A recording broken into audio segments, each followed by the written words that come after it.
Hey Vicky, this is Kim at the meeting. Can you hear us?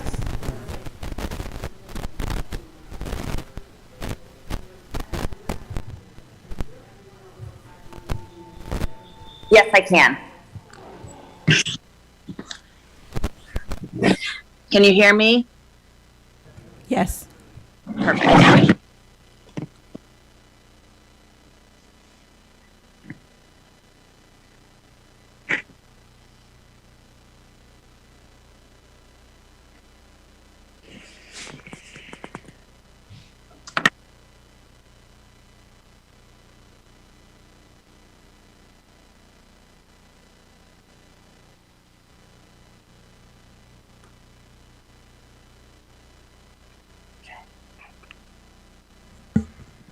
Okay, we'll go ahead and call the meeting to order for Monday, July 8th. We'll begin with roll call. Carrie Stuckey, here. Shane Corden. Here. Kate Rose. Is absent. Eric Dipzinski. Here. Tom Jones. Here. Stefania Huerta.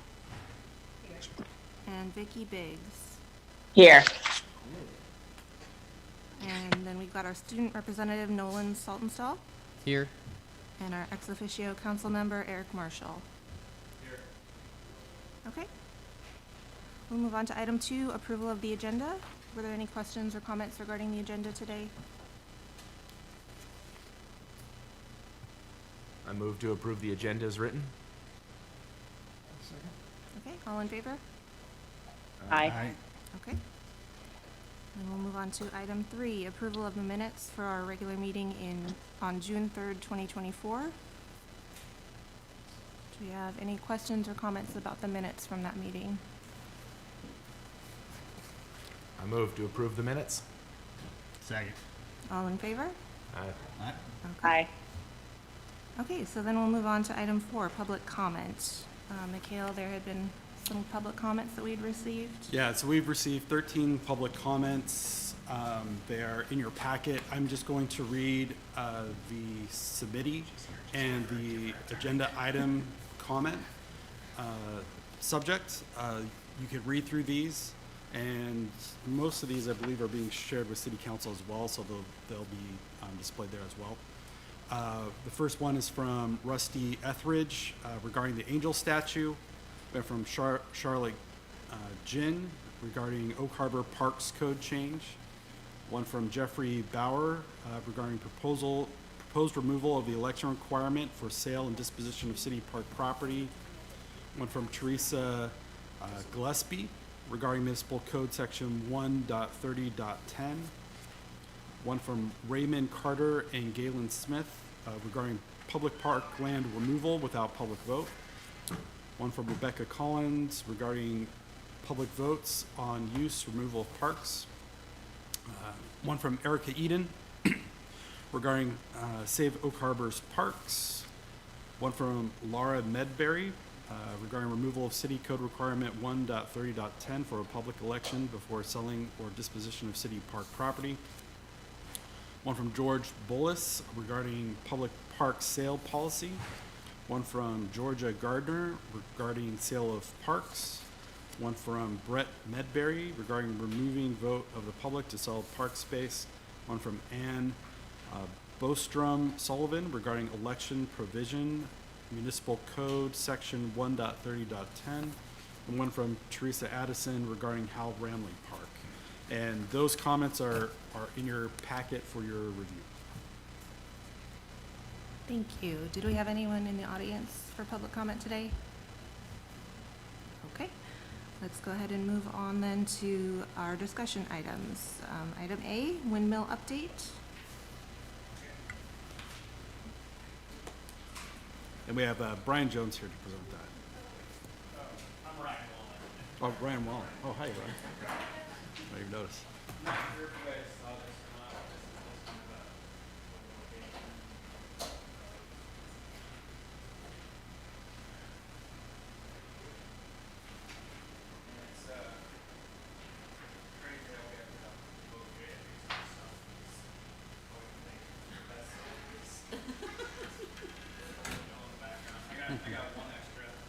That's fine.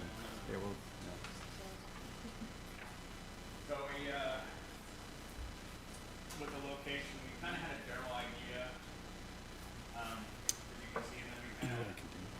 twisted the windmill a little bit, so you can see it as you're coming down Highway 20. You can see the windmill between kind of Walgreens and Oak Harbor Motors. So you'll see the fans or the blades.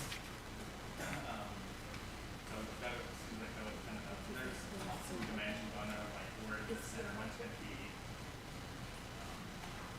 So if you guys have any comments about Test this. proposed location. As far as the architectural drawings, or architectural drawings, right now we to get back calculations so they can incorporate those, and then we'll go in for permits. That is my update. Yeah, this circle, that the white, does that include sort of the plaza behind it, or is that just the footprint of the structure itself? That kind of has the structure plus about a 10-foot radius for the pavers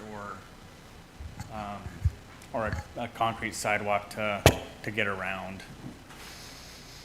Thanks. Is this to scale? No.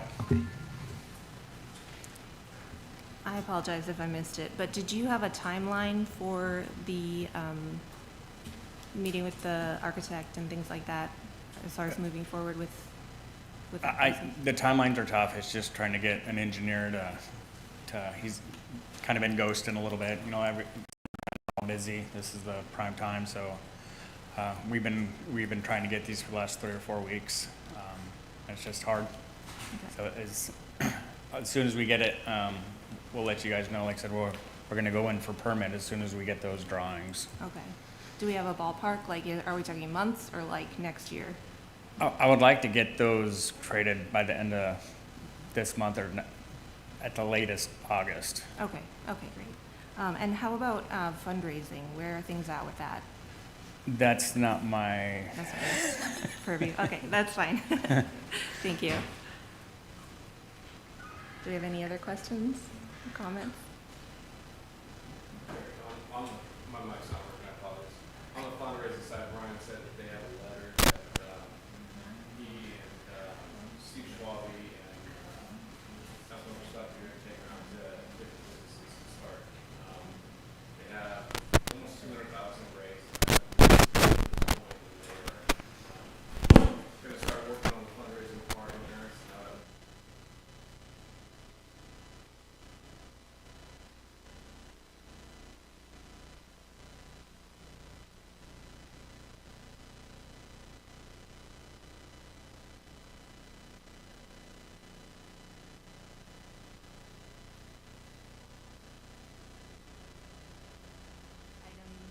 Emailed that she will not be here, so I don't know, Brian, if you had any information on that that we could discuss, or if we should move on. There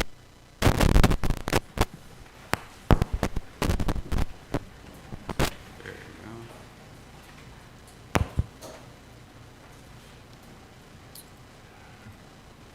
Yeah, so Christy was not able to attend, so I'm going to attempt to share this. Let's see, what's the best way to do this? Let me open up and share with you some images here. And then I'll just read her email.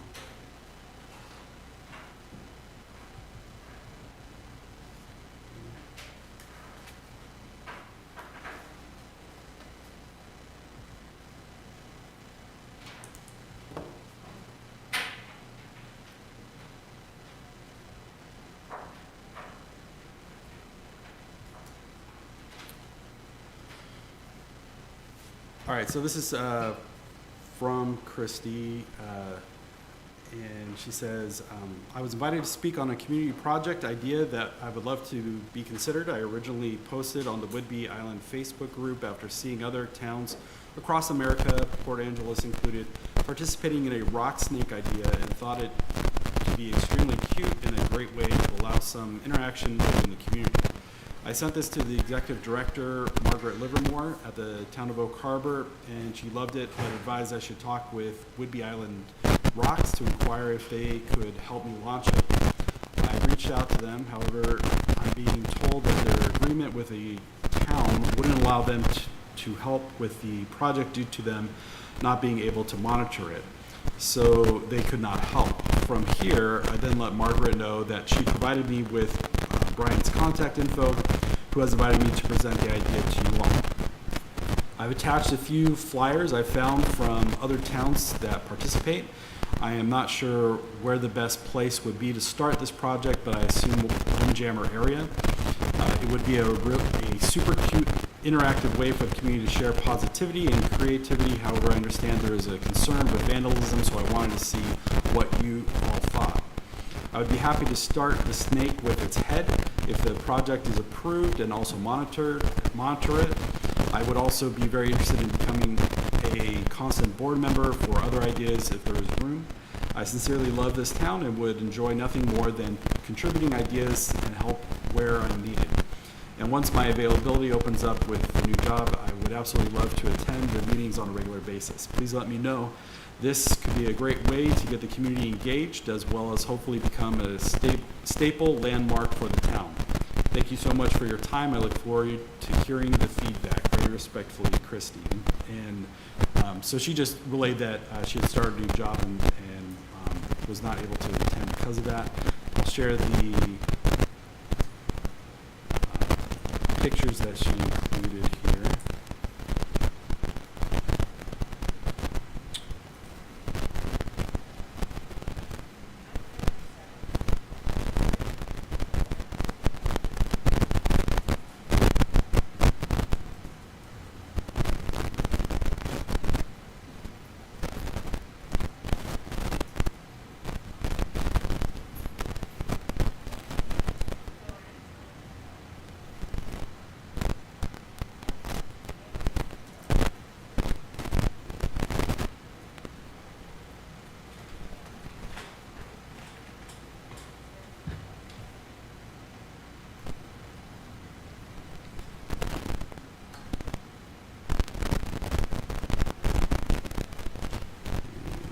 One more.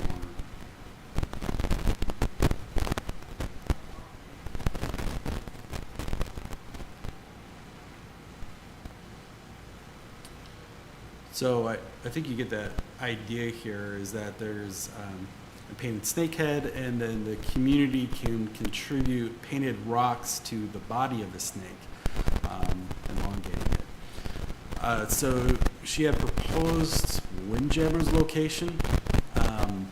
I'll just leave it to you for discussion around this. One is, it's a cute idea. Location is where we'd have to think of the most. Obviously, we wouldn't want to put this in like a turfed area where we'd have to mow or maintain around it. Maybe along a trail, maybe like the Fred Marsh Trail would be kind of an ideal location, I think. But also you want somewhere where, you know, people would see it, and it's kind of good timing with the art plan, you know, as an art initiative. But I'll turn it over to you. Any comments or questions that you might have about it? I think it's a really great idea. I like the interactive sort of low maintenance of it. It's a fun, sort of whimsical piece of art that I think everybody can understand, unlike some of the other art installations that we have that maybe require different tastes in order to appreciate and have been lightning rods of sort of controversy. I think this is really fun. I think it's actually well timed and could be very useful at Freedom Park. Thinking about, at some point we're going to have to put some access in there, and this could be a really fun way to set a goal, right? Can we border whatever kind of parking situation we might be able to get? Should we be able to get something up there? You know, having a goal with this, like, hey, can't like that sign, can we reach the beach? I've seen things like this in other places, not exactly a snake, but they set a goal, and it was with kids, you know, and since we've had kids name it, we've got this fun, whimsical trailhead name. And then we're gonna have this urban forest, which is a great, wonderful green background, but this will be an offsetting and fun, I think, contrast. Also, it's something new, and it doesn't have to be stuck in Windjammer. which presents a bunch of problems. We also know that there's other work that's going to be done out there and messes to be made, so it would be a bummer to build this thing, then have to relocate it and then rebuild it, and the inevitable loss.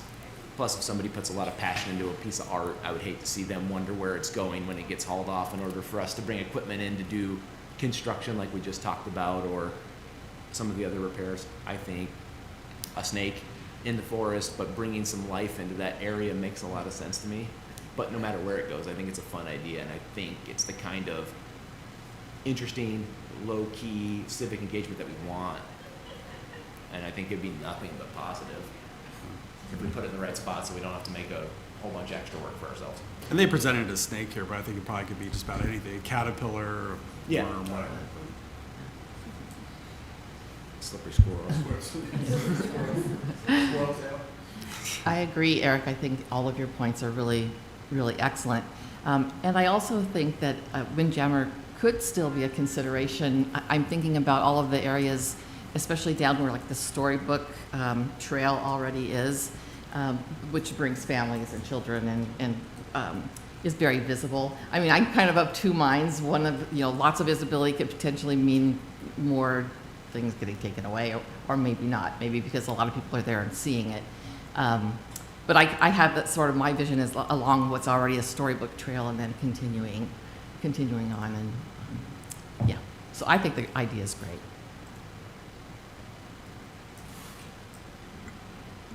I agree. I like the idea. Location, I am torn between, I like your Storybook Trail idea, and I also like having it maybe in a place that's not, maybe as a draw to a new park, like Eric said. So I don't have a strong opinion one way or another. Has this been brought to the Arts Commission at all?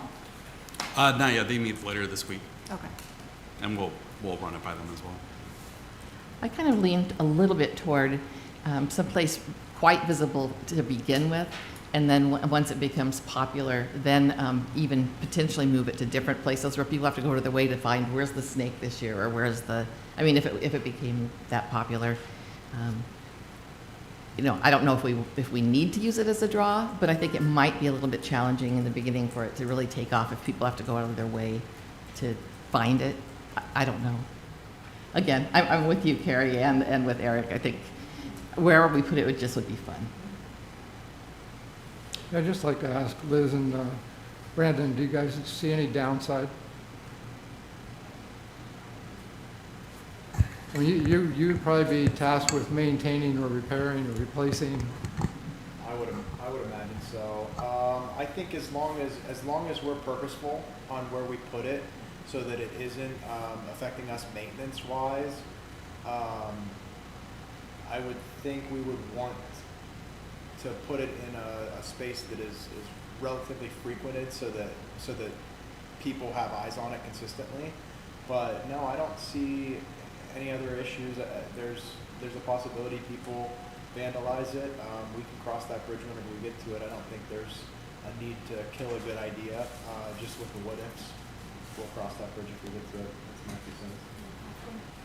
We'd be happy to help do some programming around it, to bring attention to it, and kind of make it a community thing, and spread the word with our social media and such. And no, but I think the discussion that you're having on locations is really good, either using it as a draw to bring some people places, or down where people are going. I like the idea of that Storybook Trail. If it doesn't, I'm not remembering what's up against the trail. Is it maintained area or not? It is maintained area, so that would make that a little more difficult to. We just got rid of all our rock edges at my house because trying to hedge around that was horrible. Took it all out, some papers, called it good. So I can see not wanting to do that, but yeah, and we're super happy as a recreation staff to support this and utilize any programming. I think that'd be a lot of fun. No, and I love the idea, and especially bringing in the community aspect of it. The way I'm looking at this is, local businesses, painting a rock, putting it there, getting our Navy community involved with it, with the different squadrons and commands there, even the different departments within Oak Harbor itself. A competition either with, with Parks and Rec or with the Art Commission, especially because we have some talented kids at the high school. I can see this, making sure we put it in the right place, but it's just only going to grow in any community area that we have. And one of the things that we could do when you do something like this is it's really easy to set these things in concrete. And you don't even have to you don't have to bring a truck out there. You add 10 stones and you pour 2 bags. And, and you can set them in there so they don't get stolen. And it's really easy. And then you have a buffer against things like weed eating and all that kind of stuff. And so we're not out there in one of our parks dumping a whole bunch of herbicides and things that we don't really want to do anyway, and we don't create labor. It's really, it's really easy to set these things as long as you have a minimum stone size. I mean, if we're doing things that are small as a gerbil fist, then we got a problem. But if you're painting that anyway, then here's to you. I'll just buy that off of you because that's cool.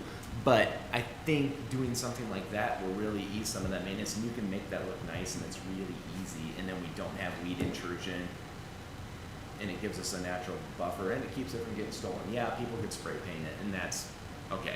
You're not gonna fix reckless and stupid, but we can do some things to make it a whole lot easier on staff and a whole lot more permanent. And it's not very expensive. And volunteers can do it. Do we have any other comments or questions about that? Okay. Do we need to make any decisions or anything at this point? No, I guess really we just want to hear mostly if you felt like it was a good idea, if anyone had any concerns about it, and then your feedback on location. Yeah, we'll want to get some feedback as well from the Arts Commission, but yeah, if you have like a general consensus of we really like this idea here, we can share that with the Arts Commission and come up with a plan. I have one more comment. I think as an idea, because we want more civic engagement, we need more positivity in the community we want to encourage these things, but we also want to make sure that we're strategic about them, because we don't want to do every single rock snake, whatever that rock snake might be that comes along, just because we're looking for more engagement. So I think the idea of how do we tie this into stuff that's already going on? We've done new things with new mascots and different stuff. Is there a way to sort of tie this in with a branding that works so it fits in some plan rather than being just the newest idea that comes across, then we say yes, only to have it not really tie in, and then feel both the pressure then to say yes to other things. My idea is we'll get enough stuff going on that's great here over the next few years that some of this stuff will begin to be a problem. We'll actually have to, take these ideas and filter them out a little better, because we won't have the ability nor the space, because we're moving the needle so far and we're getting so much improvement. So just wanting to set a guideline and some thought around that too, to make sure that what we're doing ties in, make sure that it really does fit, but at the same time encouraging people and trying to draw this kind of feedback in, because it only benefits the community and I think us, and helps us have extra ideas and expands our imagination of what could be.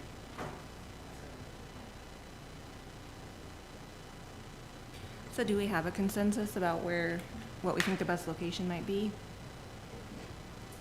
We just have a consensus and we like the idea.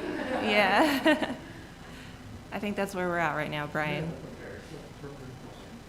So to Brian's earlier suggestion of the Friend Marsh Trail, I mean, the Arts Commission has talked about turning that into kind of like an art walk, and so that would tie in very nicely to, kind of what their plan is, and then hopefully that's an area of lower maintenance requirements for you that, and so I think that fits kind of the theme and the direction of what they're going. The nice thing about that too is it has a trailhead, it has a place where people can park and start and then work their way, and eventually it has a destination as well. So that is a really great thought. I think it's a fun thought too. I think we want to make sure though, if we do that, we actually have a plan in place for what that trail is going to look like, what its borders are going to be, and how it's going to be maintained. Because right now it washes out and gets overgrown, and there's spots that are low and muddy and mucky. So that's great, but let's if we're going to do that, let's also do the thing before it that says, let's get that site where it needs to be so that this can flourish, rather than potentially be a problem that needs to be moved or adjusted in order to fix that trail. But I think those points are really fantastic.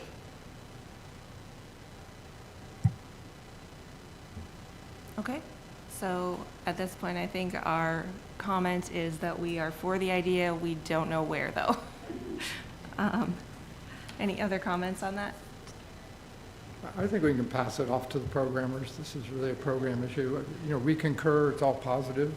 You know, if you feel like you need to bring a proposal back to us on location and other issues, that'd be fine. I'm kind of with Kate, how far do we need to go as a commission to answer all those questions? Well, Craig's not here, so he has to decide. Oh. Okay, any other comments? Okay, let's move on to item C, pickleball open house reports.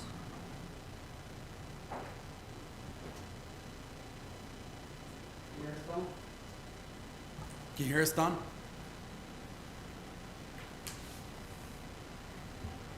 Dawn, we cannot hear you. Can you hear us? Looks like you're unmuted. Just give us a sec.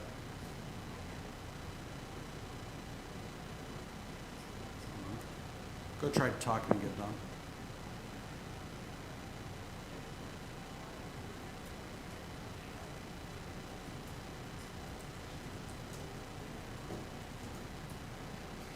Still not hearing you.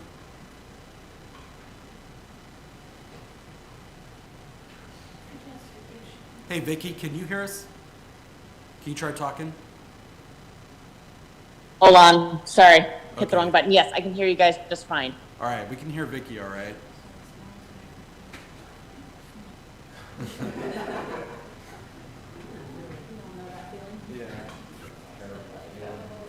Do we have a call-in number if we need to do a call-in for Don?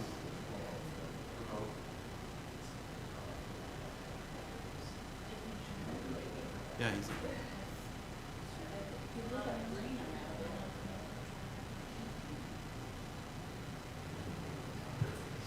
Hey, Vicki, maybe you can help him with the right button to hit and what to look for, because I had the same issue.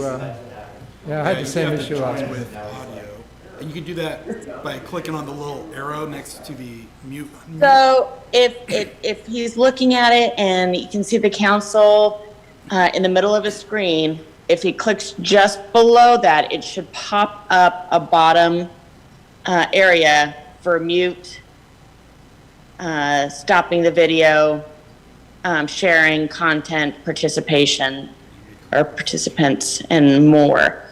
So it would just be clicking the unmute button, but it looks like used the start video. So he found his way there. It just might be his headset that's not working correctly with it.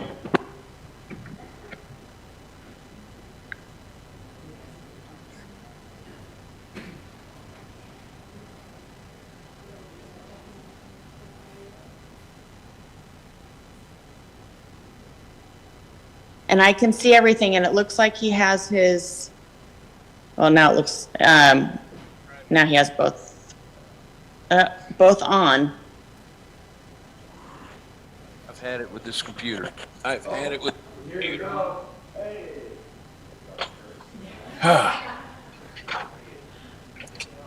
So am I on now? Yes.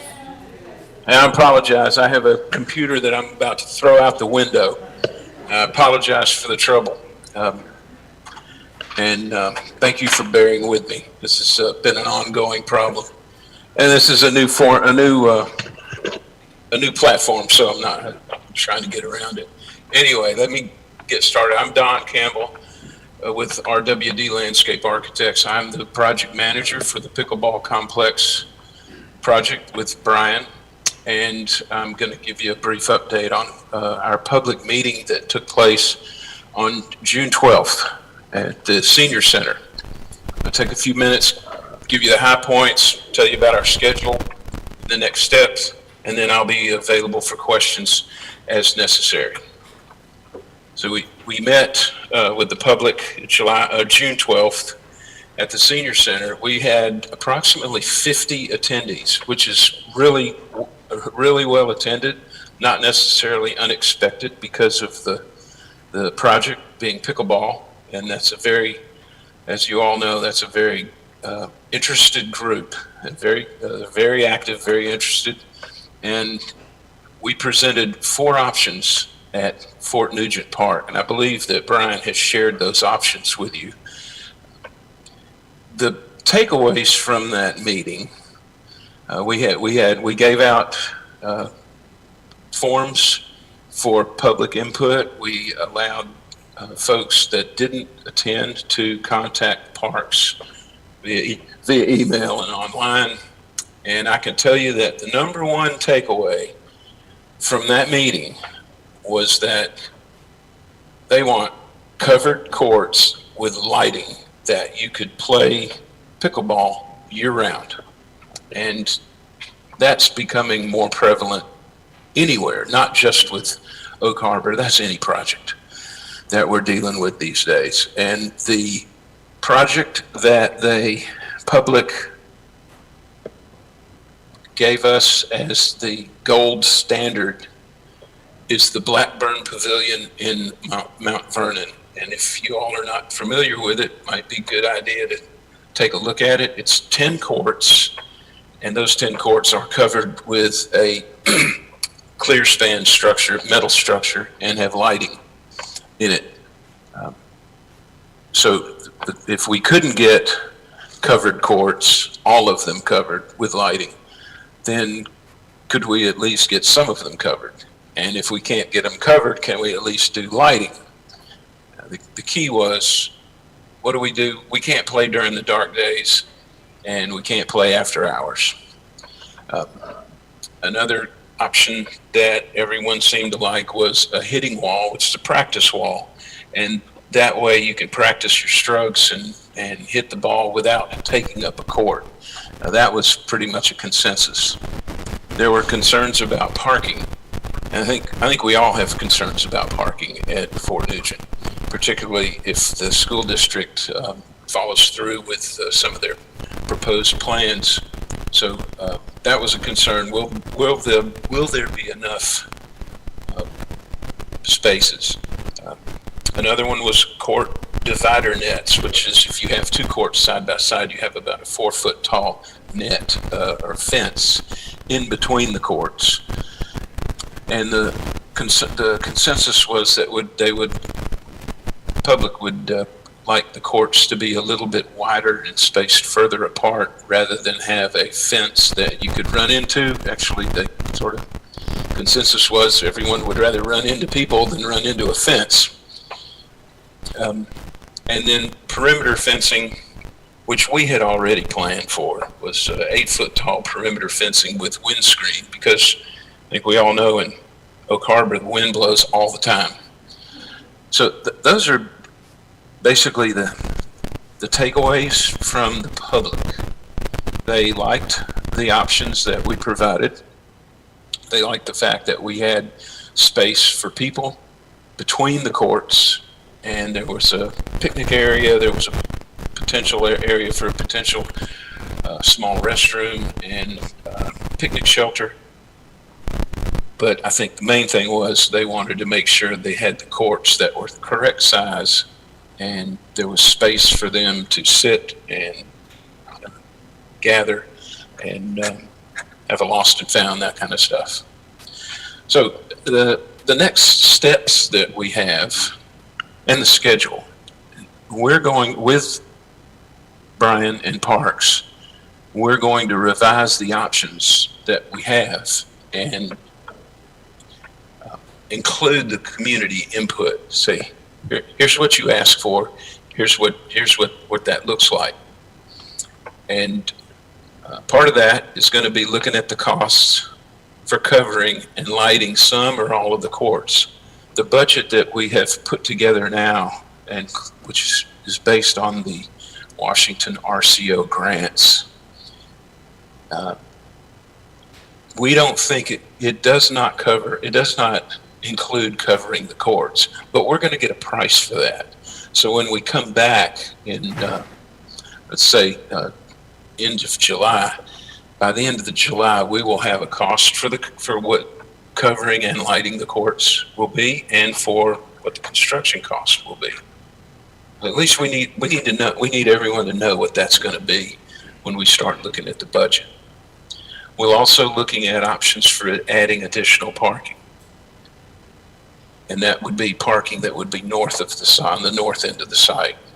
So July 25th, we're going to present these alternatives, updated alternatives to parks. And at that time, we will want to develop a preferred alternative. By August 30th, we want to have 60% design complete. Right now, we're in about the 30 to 40% where we're just kind of trying to figure out what exactly the facilities are going to look like and how to design, what we can design. And then by September 30th, our goal is to submit for permits.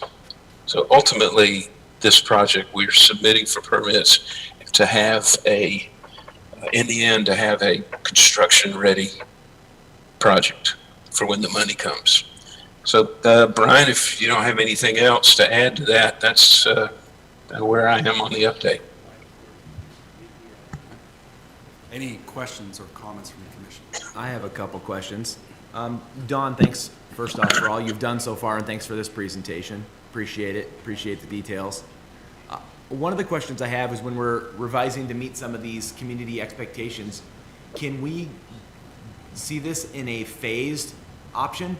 Whereas the courts go in, but we have footings for a structure, we have electrical stubbed out for lighting, so that it can be added on, simply all the underground work, all the dirt work, all the concrete work is there and in place.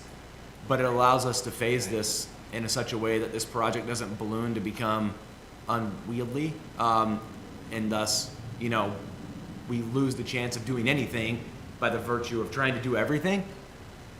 Secondly, when we're considering parking, one of the things that probably we should bear in mind is also having some sort of rough design from the city about what that new entry is going to potentially look like. Should we do an entry off of the Ridgeway intersection? It would be very costly to add parking, not knowing what that's going to look like, and I guess that's incumbent on us to maybe do that.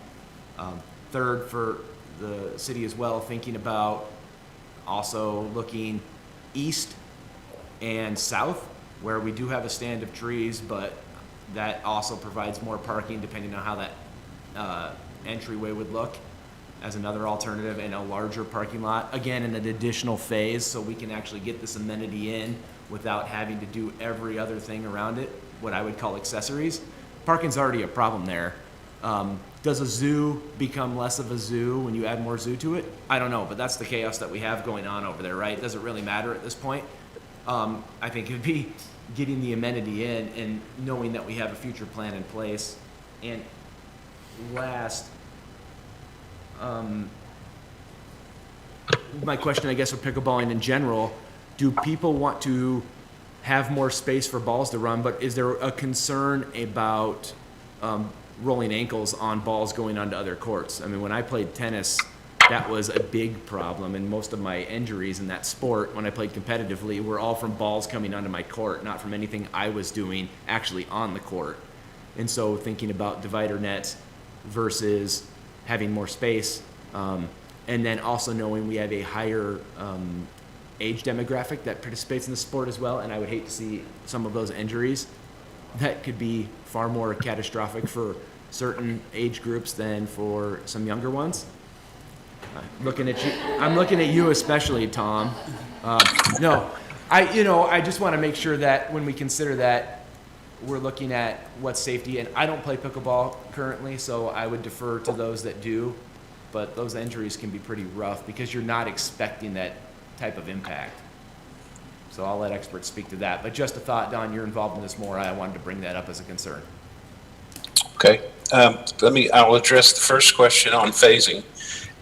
We were very careful during the public meeting to state that there doesn't appear to be enough funding at this point to cover the courts, but if they can be done at another phase. Same with lighting. And the intent would be, there's nothing we can do, there's nothing in this phase one that will prevent us from covering or lighting the courts in the future. So that's the tact that we took. So if we need to put in underground conduit, handholds, and footings for the structures, those can be done in phase one. The way this layout is designed is it could be done after. It doesn't necessarily have to be done in phase one. So the option is there. The answer to the question is yes, we can do it in phasing, and yes, we are planning to do it as another phase when or if the money becomes available. As far as the parking, we have already looked at 2 options for additional parking. That would be on that east side between the residential, the neighborhood and the courts, and at the north to east side. One option is to not use the entrance onto Ridgeway, but to plan for an entrance on Ridgeway. The other option is to plan for option for Ridgeway and do the parking. And we would want to, we have concept sketches prepared that we'll meet with parks and show them. And then what we want to do is go to the city and say, how about this? How will this work? Here's an option. So I think we are addressing it in a way where we don't want to build ourselves into a corner, and we don't want to create a traffic problem up at that end. As far as the more space for the courts and balls on the courts, that's a valid concern and a valid question. As well as the age groups. One of the things that we showed on our concepts are 2, we called adaptive courts. Those courts have a lot more space in them, and they allow for people with players with disabilities to be competitive, to play the sport. And what that means is you've got more space between the side netting. The court size is the same, but there's more space to the side fencing.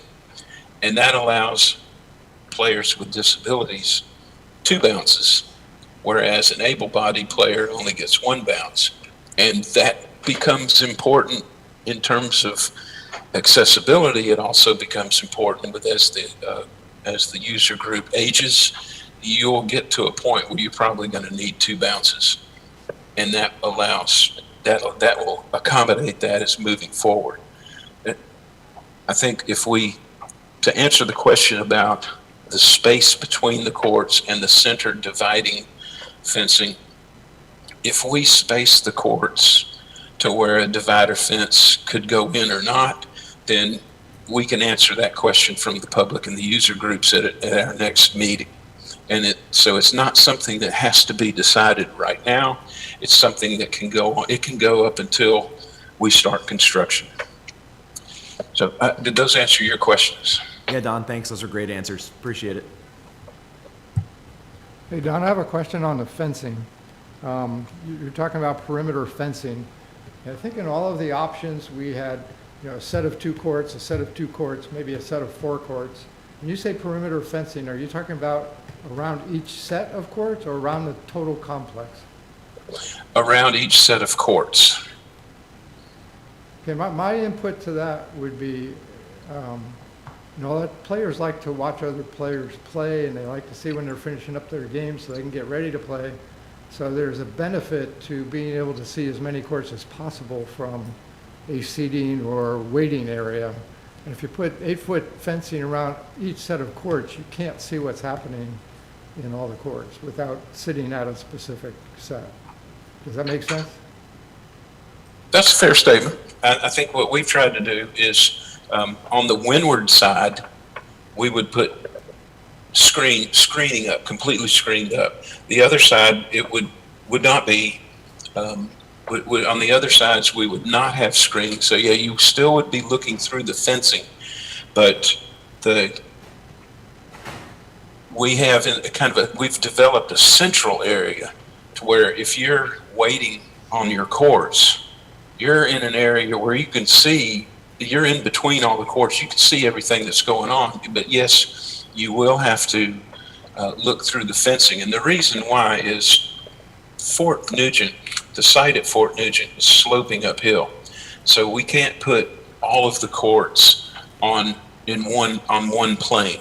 If we could, then putting a perimeter fence around all of the courts would be fine. But in this case, you have courts that one set might be at level 0 and another set might be 3 feet higher than that. So without having perimeter fencing around the group of courts, the cluster of courts, if a ball gets hit off your court and you're on the uphill side and it rolls downhill, you've got to chase it downhill.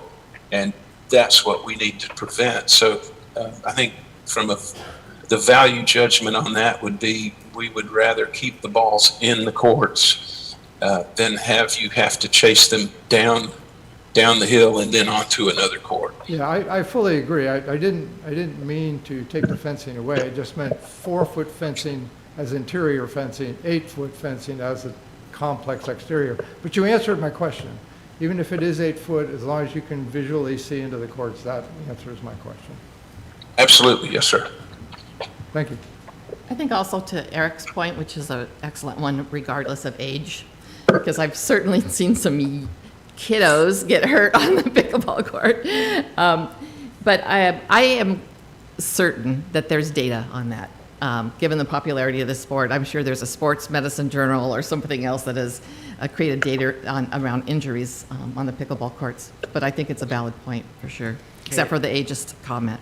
I only meant that they heal faster. Gee. Well, it was almost we had the same meeting the next night at South Whidbey on their complex, and at both meetings the group was pretty much split 50-50 on whether you wanted center divider nets or center divider fences or no fencing. So it's I don't think you can get a consensus either way. Don, I have a question about the wind block on the fences. You said you were mostly considering putting that on the windward side. Which direction do you call the windward side? Well, if you sit for any time at the complex site on Fort Nugent, the wind swirls around a lot. Even though it's coming predominantly from the southwest, it will sweep in across the football field and then literally eddy around the courts. And I've spent a couple of 3 hours out there now in windy conditions and in all weather conditions trying to determine what's happening with the wind. It's going to be predominantly southwest sides that we would start. And we have, I don't know if we would want to do the entire, do all of them, but we have had great success doing just the southwest and the predominant wind side. So I think at this point, looking at budget cost, we would make sure we at least covered the south to west sides from where the predominant wind comes. Yeah, that was my question because the wind does swirl out there. I think storm winds come from the southeast. Really the only corner of that park that doesn't get hit directly is the northeast side. Everything else pretty much gets worked pretty well out there, but that's fine. Should we have to add that later? How expensive would it be to add to other sides? I mean, again, I'm all about getting this thing in, and if we need to add later, I don't know. It's been a long time since I put that up on tennis courts. I can't remember cost, nor can I remember difficulty. What we would do is we could add that as an alternate bid item to where we focus on the south southeast, southwest sides, and then do an alternate bid item for closing all of it. That way, at least we have a cost. And to do it later, oh gosh, I have a hard time remembering, but it might be $1 or $2 per, about $2 a square foot for the netting. It's not terribly expensive to put up. So that would be something that I think could be affordable at a later date, but we could take an alternate for it. And then this is also to respond to the initial question. The number one thing we want to do for this project is we need to design an awardable project. That whatever we do, we're going to make sure what's in the base bid is something that we can afford and we can build. Everything else after that is an alternate or an add-on. So I hope that answers your question. Yes, it did. Thank you very much.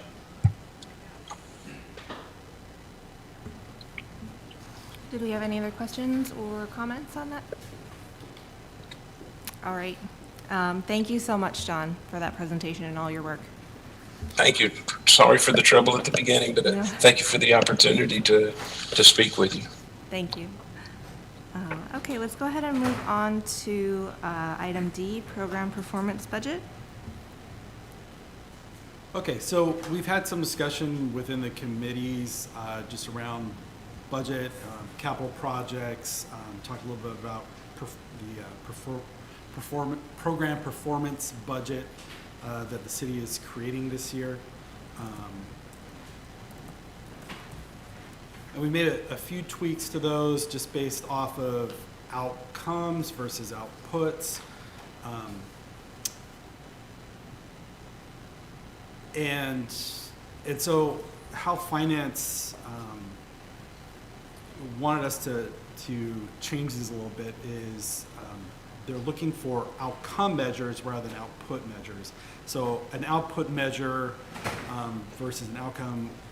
An output, they give an example with the police department, would be a number of arrests would be an output versus crime rate would be an outcome, right? So an output is simply the amount of product produced or services rendered without consideration with the quality or desirability of what has been done. An outcome addresses the desirable achievement of supplying public services to targeted recipients, right? So it's a little different from how we normally like to track things, especially in Parks and Recreation. We're not as, even though we're one of the few departments that do receive revenue for user fees and different things that we do, and we have the ability to bring in that revenue, we're really more interested in like number of participants, the quality of the programs, life enrichment, wellness within the city, quality of life. There's a lot of qualitative things that we do, but what is monitored and measured is managed well, right? So we want to also be able to create those benchmarks that we can look back and see, hey, are we making good progress with the goals that we've set? So as a leadership team in the department, we looked at what those key performance indicators are.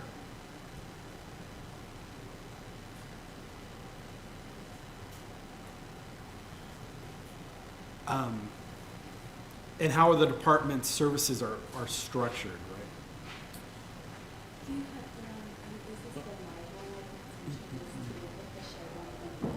Yeah, I'll pull it.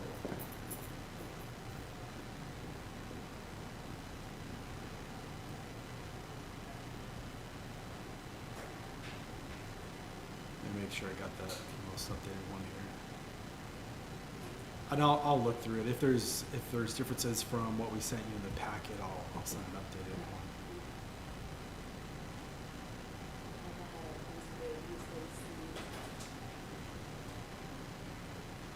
It's the one you're on right now, right?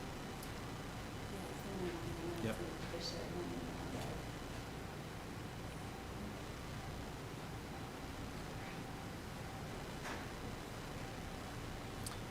Okay, so we're looking for outcome measures rather than output measures.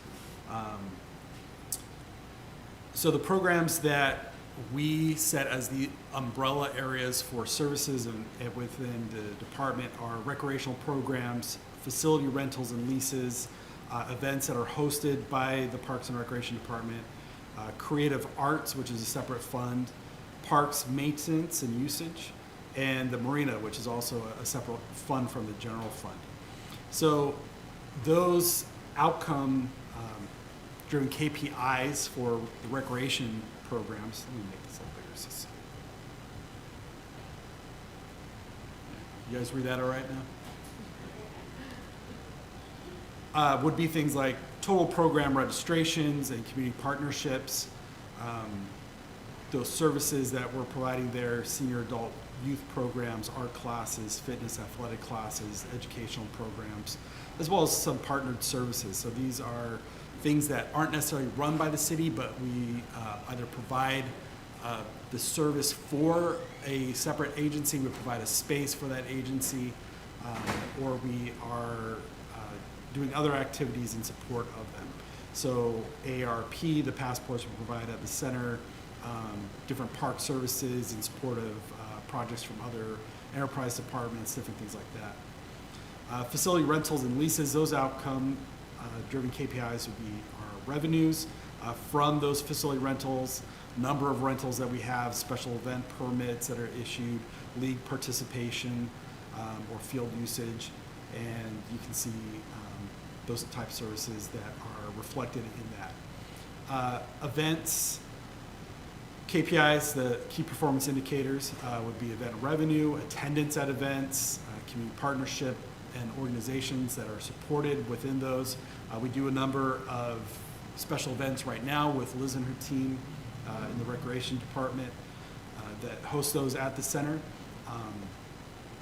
We are working towards taking on special event permitting for the city as a whole, and our recreation division will be expanding community programs as well. We did the little food truck in the park last year. This year we have our Mermaids and Pirates event, which Liz will talk about in a little bit. And then we have a number of established events that we've done at the center around our senior services. For creative arts, those performance indicators are things like public art inventory, number of art programs, partnerships.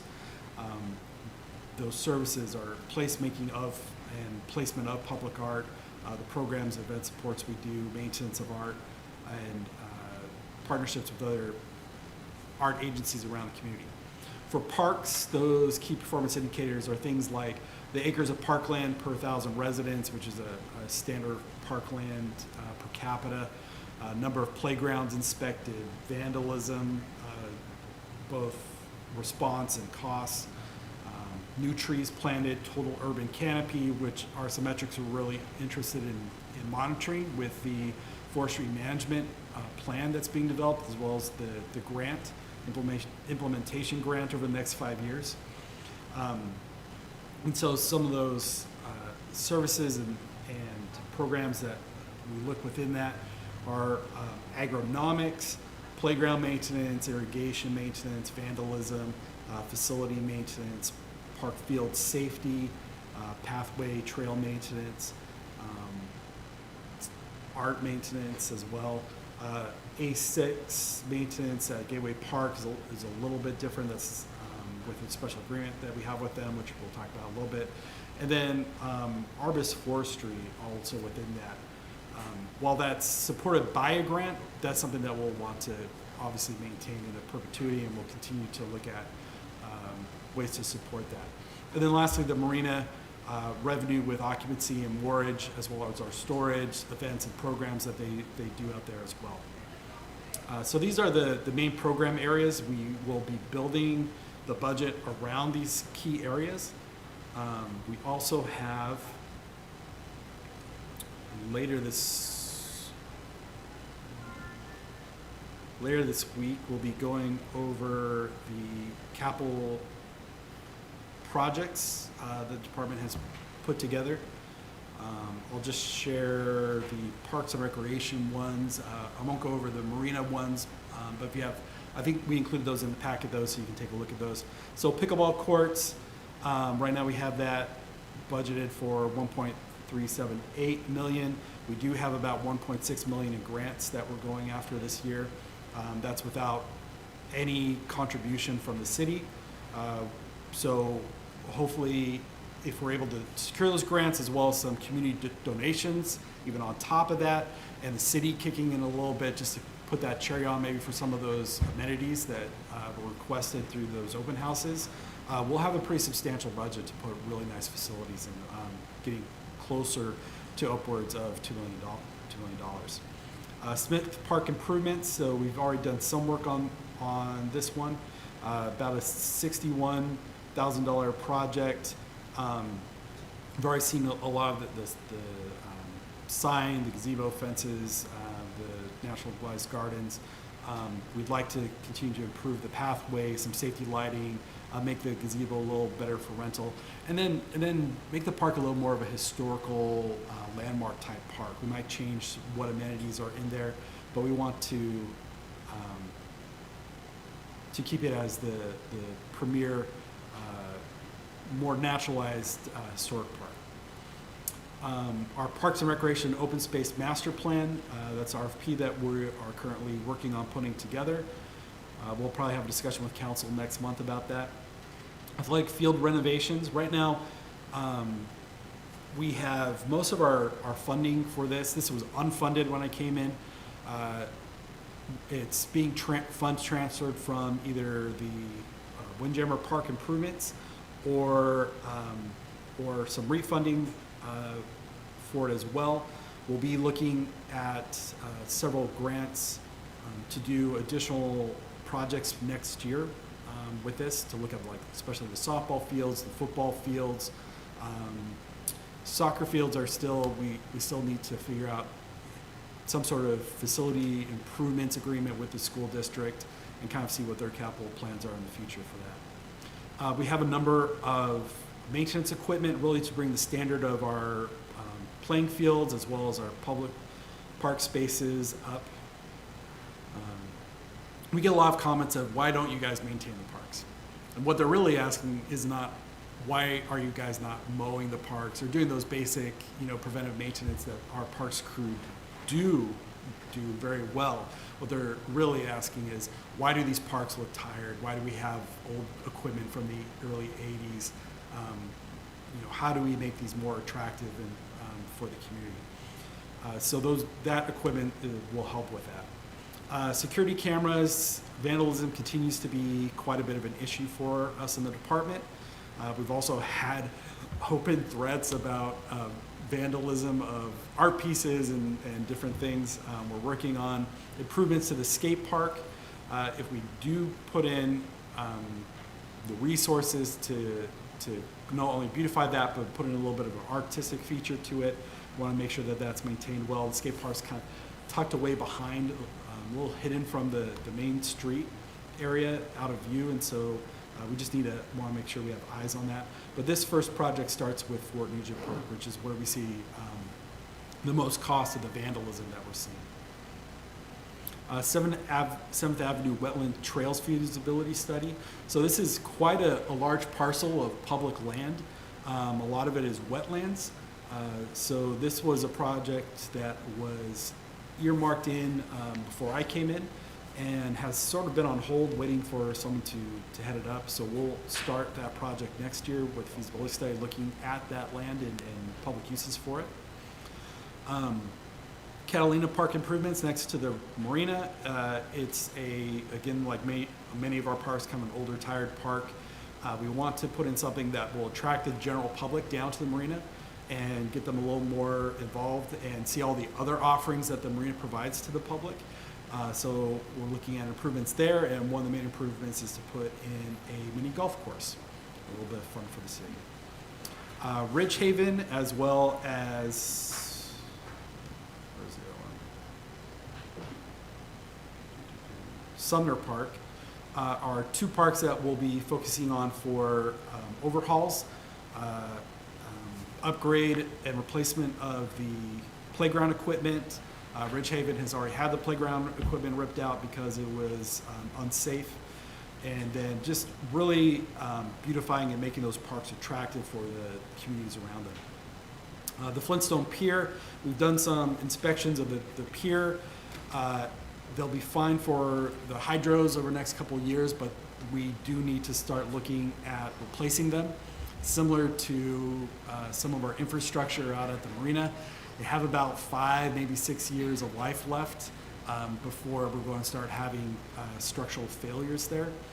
So we'll start that project probably in 2027, 2028 for replacement of that pier.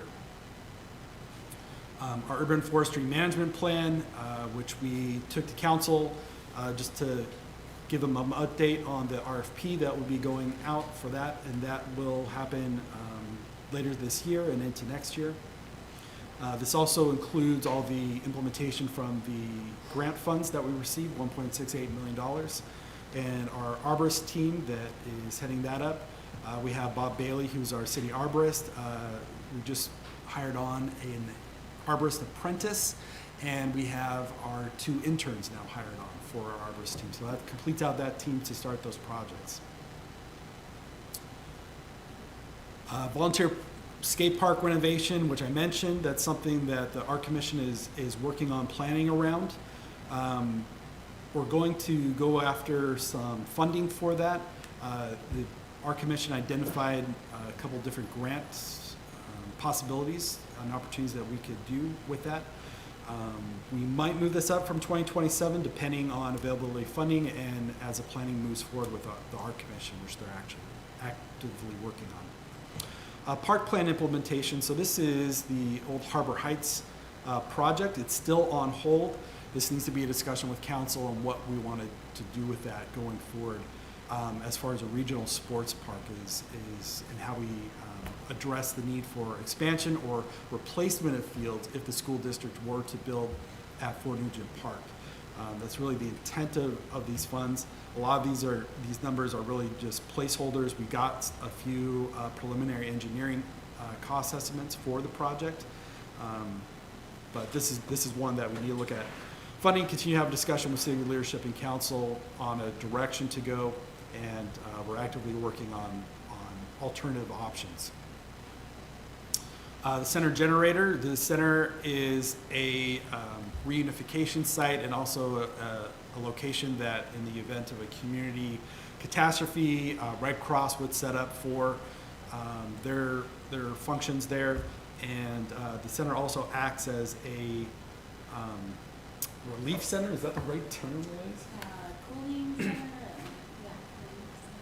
Right. So if we have a power loss or we have a exceptionally hot summer, vulnerable populations that are more susceptible to those extreme weather events that might not have air conditioning or things like that at home can come to the center. So that is a project that's going forward along with a couple other facilities, I believe. The center parking lot, so we're working with state legislatures on possible funding for improvements to that lot, grading out the site. We have some of our most vulnerable populations that are accessing this facility and the adjoining facilities as well, and it really is not a good parking lot for accessibility. Especially in the wintertime when you have more slippery conditions, it's quite dangerous. We have a vehicle for our recreation division, so this will be for off-site programming, transportation of those, the equipment and supplies for that, as well as special events. The center staff currently does not have a vehicle, so they're bringing their personal vehicles to meetings and program sites and different things like that, so this provides the ability for them to do that. The recreation feasibility study, which that funding will be available this month. We will bring the RFP for that feasibility study to council probably at the next workshop. And I know we already have some volunteers to help us out on that committee as we put that together, and we'll be doing that project next year. Inclusive Playground, we have our $1.4 million funding grant request and funding strategy in for this. We're looking at implementation next year, contingent upon the grant award. Right now, the location we're looking at is Windjammer Park. We've had some questions about location around that, mostly around the future of maybe the carnival in the park. Obviously, we need some discussion and evaluation about the carnival's future, I guess. But you know, we are looking at quite a few improvements that will take up some of that open space. Certainly not all of it. We have quite a bit there. But you know, we have the windmill going in. We're looking at an inclusive playground going in, possibly an amphitheater going in the future. So we'll continue to have discussions with our committees around that space and making sure that we are strategically planning out the best location for things, and we get a lot of good community engagement and feedback before we make a finalized decision on location for those. On that, I guess, point, we are having a conversation with council just about placement of public art coming up, and I think placement of these amenities within parks as we do our Parks and Recreation Master Plan with council will probably also be a good idea. The Windjammer Park improvements stays a fairly, I guess, generic project, an umbrella project, or rather. The projects that we currently have slated within this fund are interpretive center, public access, so a new secondary egress on the front of the building as we utilize it for public programming. The splash park improvements we have completed. Irrigation system replacement is something we're looking at. Topsoil and event space resiliency. Shade structures, kitchen barbecues, heaters, locks and rental amenities. Safety lighting, lagoon picnic areas and lagoon access. ADA access improvements, equipment for maintenance, larger improvements that will be tracked as separate, but will probably be pulled from this fund, and most likely leveraged with grant funding as well. Will be things like the ball fields, the inclusive playground, and the amphitheater plan. All right, so those are our capital improvement projects. Okay, so like I mentioned, we're going over those capital projects this week, and then after capital projects, we'll start working on the operational budgets, and so we'll have some discussion with the committees about those as well coming up. Mostly an informational item, but happy to answer any questions that you have. Did you say that the Shipwreck Shores improvements have been completed? Yes, the Shipwreck Shore improvements. Yes,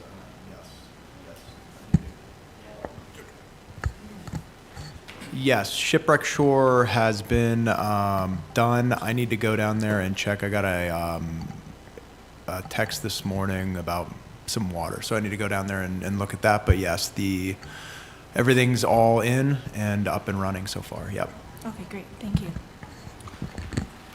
Oh, I also see Chaz Webster, who's our budget manager, is on. I don't know, Chaz, if you can hear us, if you're on, do you have anything you want to add as far as like the budget process?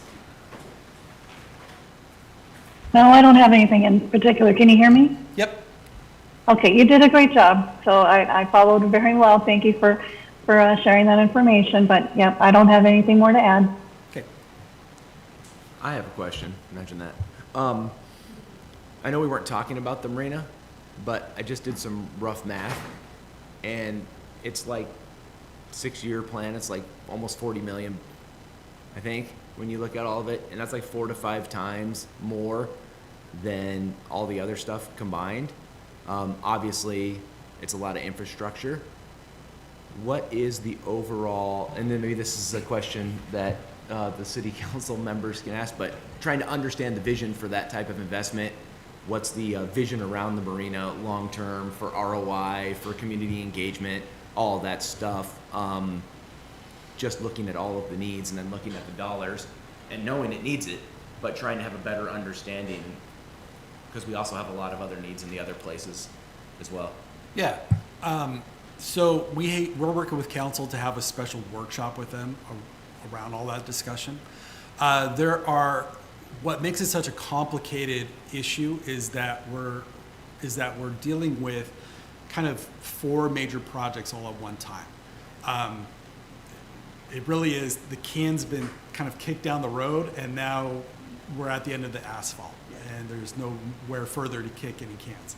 So the marina has always funded itself with its maintenance, dredging off of user fees. It's an enterprise fund, and over the last 50 years, it's done a fantastic job doing that. We're now at the end of life of a lot of these things that are not within that funding ability of just, you know, preventive maintenance and dredging. So the first thing we're able to take care of, because that's what we've always done, is the dredging. It's a little bit of a larger project, one, because we cut some corners a little bit last time and did not fully dredge out the marina. And so we're having to deal with it sooner and with a larger need than we would have had to if we had done a full dredging project last time. So, you know, that's $11 million.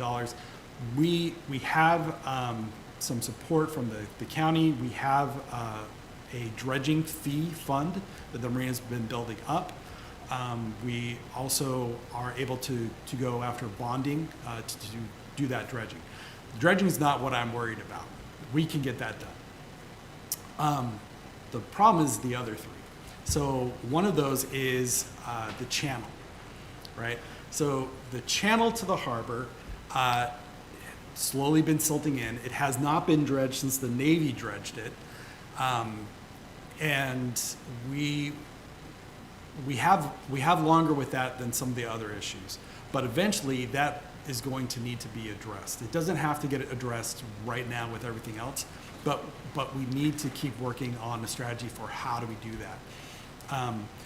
It either is, or it certainly was at one point, a federal access channel, and so we had discussions with the Army Corps of Engineers if they would support doing that project.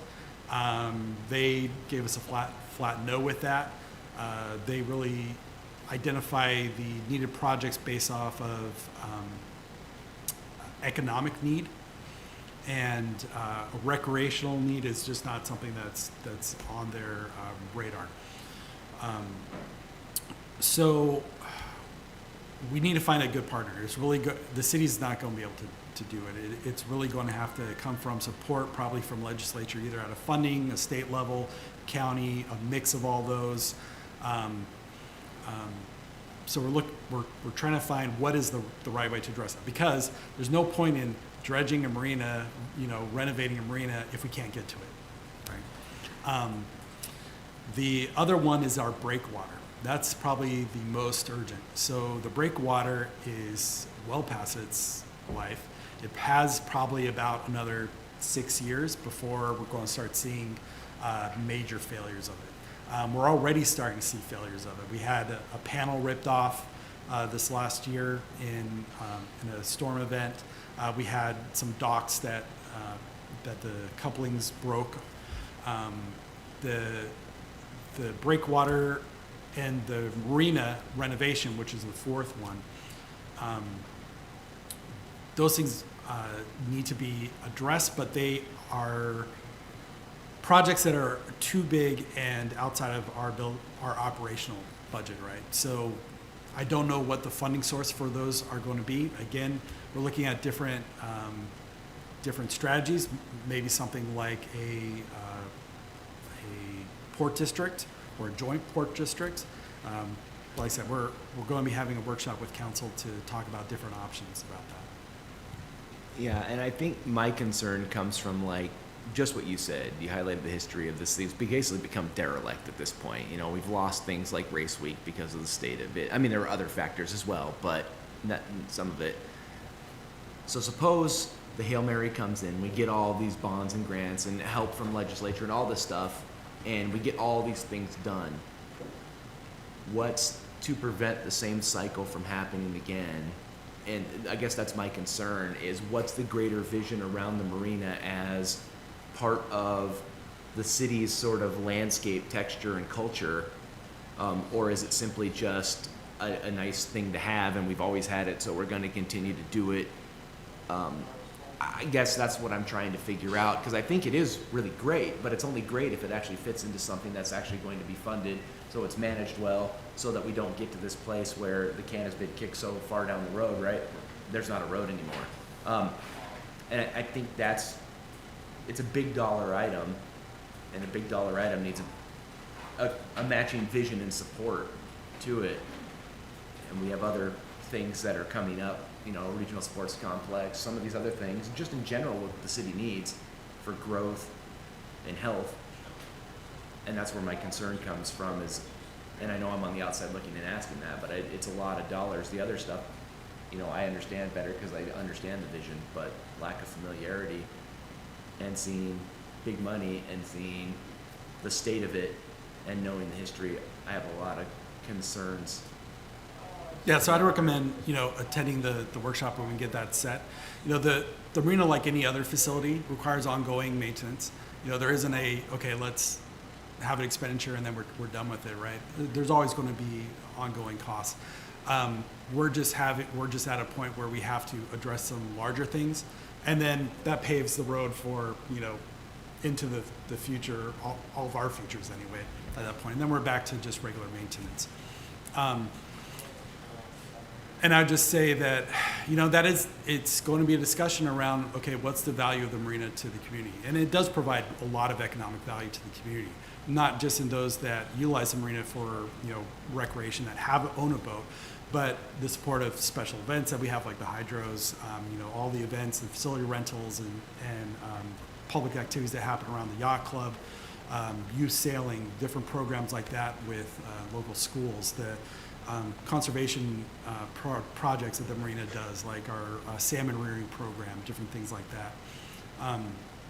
So it is a discussion, and also in that discussion, the fifth option that we don't really want to talk about, but we have to consider, is what does a phase out of the marina look like?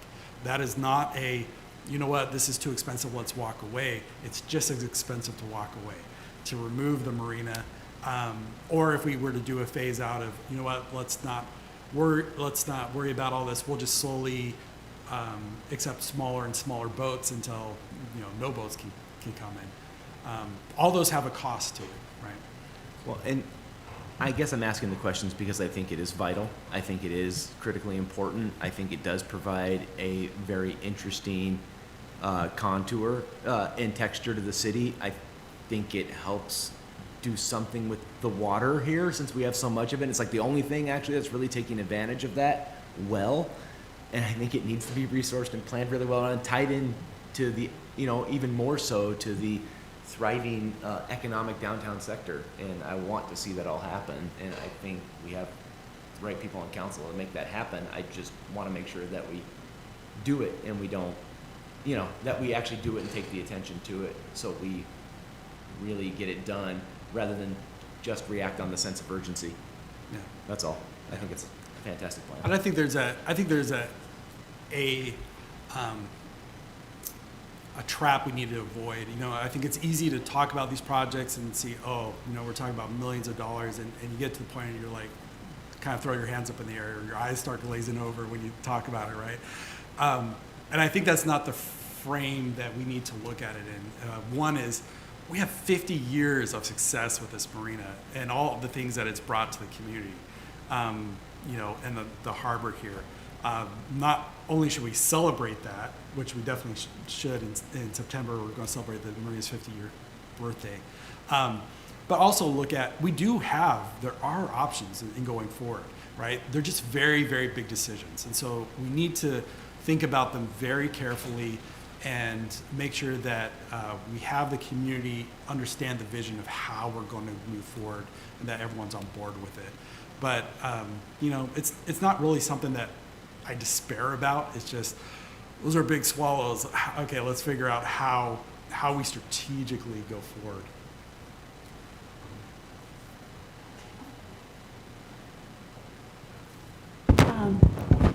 since I'm on the advisory committee and been with Brian and the harbor master and all those people, and one of the things we have to remember too, it's an asset, even if we're not using it, but also the marinas around us are building. And the thing is, we are getting, in order to make more money, we're going to be putting in larger boats, which pay more money. That's the goal. That's the goal, to be that competitive. There aren't any marinas open. Des Moines is fixing theirs way down. We're one of the few spaces left because they're all full. So we have an opportunity to use that for our benefit. And if we close it, then where are they all going to go? Because there's waiting list. I mean, that's not really our problem, but it is. And we are actively, we raised the rates in the marina, which we hadn't done. We are doing some very active things. And I know the harbor master, Ryan, knows too. He's doing everything to make it the best we can. But like I said, we need volunteers, we need help. And if you didn't know, when we had our little fingerling salmons down there, most people didn't come. And we did have some community, but it was really interesting to see them. It was interesting to see feeding them, and it was interesting to see them be released. We actually, I'm gonna put in a plug, Ace Hardware has a $1 up, and that is for the salmon. That is supporting that salmon pans and all that we've got. They hope this year that some will return, maybe in October. So this is a release of maybe, what I think, 20 or 30,000 salmon. And so that's a real plus for our whole community. So it's, you know, it's a big lift, but isn't that what we're supposed to be doing? Aren't we supposed to do for all, not just for our little thing? You know, the marina's been here forever. People come, the docks are full. And that's what we're trying to get, is more bigger boats, which will pay more money, will bring in more revenue. So we're working on a lot of things. Okay? Oh, Barbara Arms, City Council member, sorry. Yeah, and please don't hear what I'm not saying. Like, I think that it is a wonderful asset. I just want to make sure that, you know, I guess I'm just asking the question, make sure it's the wrong idea. I don't have any. I want to just ask the question so that we build around it, and actually, not only do we like repair it and just have the physical enhancement of it, but we actually have a cultural and civic enhancement around the whole thing. So we take it into our arms and grow it.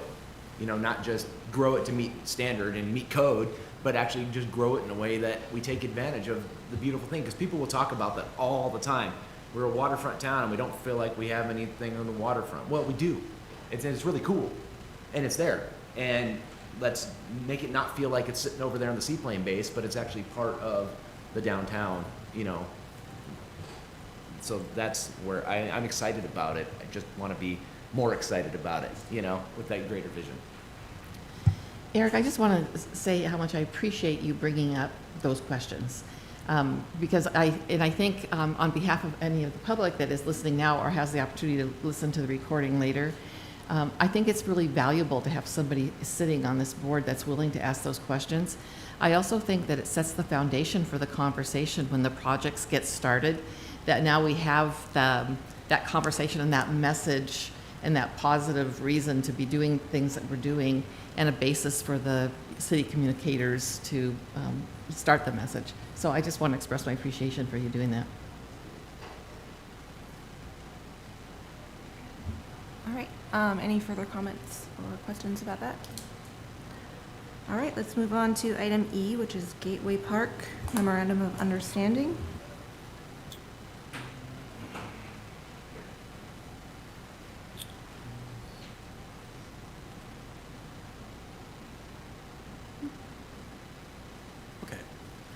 All right, so we've had some discussion about this, got some of your feedback. The city attorney has gone through and made some edits on here, mostly around, let's see how she put it. I guess shared cost, looking at proportional share of responsibilities with the park. is a good way, that came from a lot of your feedback around this agreement. So we have these edits here.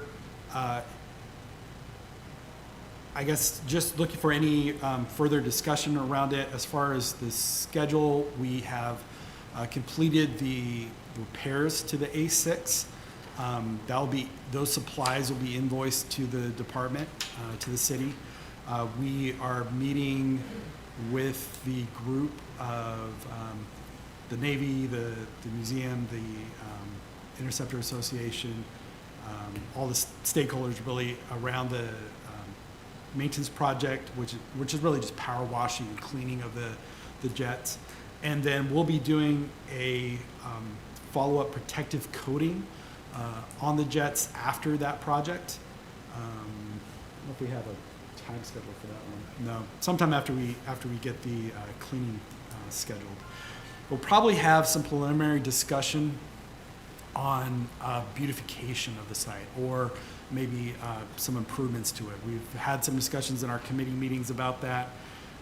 The land is owned by the Navy, so any improvement projects we do out there will have to go through all their processing, but it'll be a first look at that. I guess the biggest question for the commission, outside of any other feedback you have on the agreement, would be around whether or not we want to do include any other public access, photo op, a way for people to come and have a closer view or take photos of the space. We have a little bit of a pull-out, kind of permanent parking along the road there that can be used. But that's one of the items that we've talked about with beautification of the site. Wanted to get your feedback on that, because I've heard both sides of, do we really want people stopping there, close to traffic? What does that look like from a safety standpoint? Or we already have something there that's working just fine. Turn it over to you for any discussion. Question. A while back, we had discussed with the Chamber of Commerce and the Arts Commission about redoing the City of Oak Harbor welcome signs and having a pull-out for those for photo ops. Yeah. Has that That's gone still, anywhere? yeah, that's still going on. We had a stakeholder meeting about it a little while back. Maggie has since transferred over to the city now. And so I've been talking with Dana about having another follow-up meeting. Right now, we're getting cost estimates for the signs based off different materials or sign types, but that's still going for you. Okay, because I don't know that we need photo ops at every, one of those spots. If we're gonna do a photo op at those signs, I don't think it's necessary at the airplanes or vice versa. I also worry about that corner being a really busy intersection. That would be my main concern with that. I think the question that we have to ask is what Carrie just read. What is that space? Is it cool jets on a stick and sort of a historical tie-in to Oak Harbor's that way and the main gate to the base is that way? Then probably no.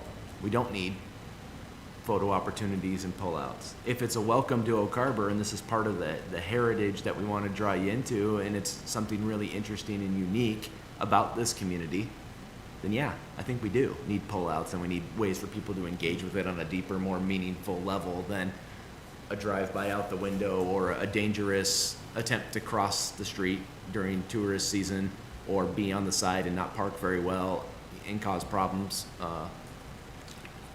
But that's a greater question about what that is. And until, if we have an answer for that, then I think we have an answer.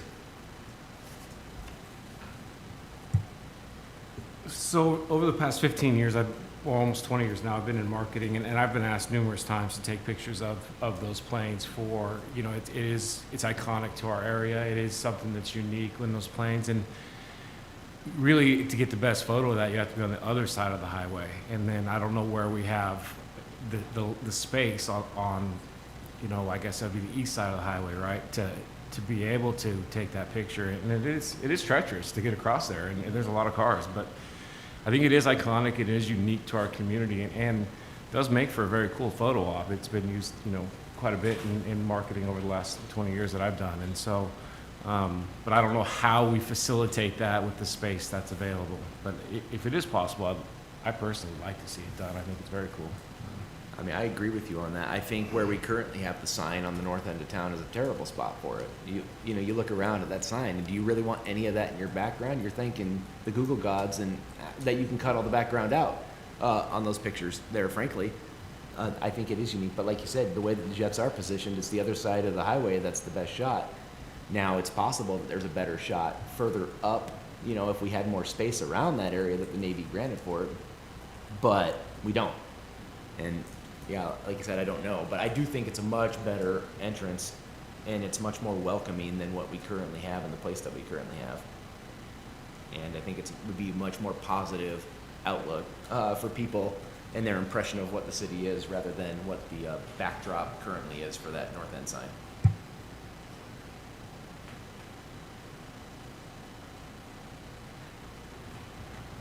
Do we have any other comments or questions? Do we need to move on this at all, or? No, I don't think so. I'll go back through your comments for today, and we'll probably have some further discussion with the committees. The only thing is any feedback on the agreement. I think we've incorporated pretty much most of the feedback you gave last time. Is it in our packet? I didn't see the MOU in the packet. Was it on the packet? Oh, I'm sorry. We'll send it. The agreement's is the same as you had last time in the packet, but it just has the comments on there for the revision changes. I'll send that version to you guys, just so you can look over it and let me know if you have any considerations. But I think we included everything that you shared last time. Can I just say one more thing in regards to that? That road, Altfield, is a bypass to Oak Harbor. It takes you out to West Beach. It allows people, to go around. People will also take that way, to access the southwest side of town. They'll go down Heller, and they'll avoid the entire city itself. If we can do anything while we enhance that in order to draw people actually into the town rather than bypassing it and going spending times where they think that it's more scenic, more touristy, going out to EB and then down to Coopville, and further south, it would be in our best interest, I think, in a variety of ways to use that as a way to hopefully funnel people into town and avoid bypassing completely.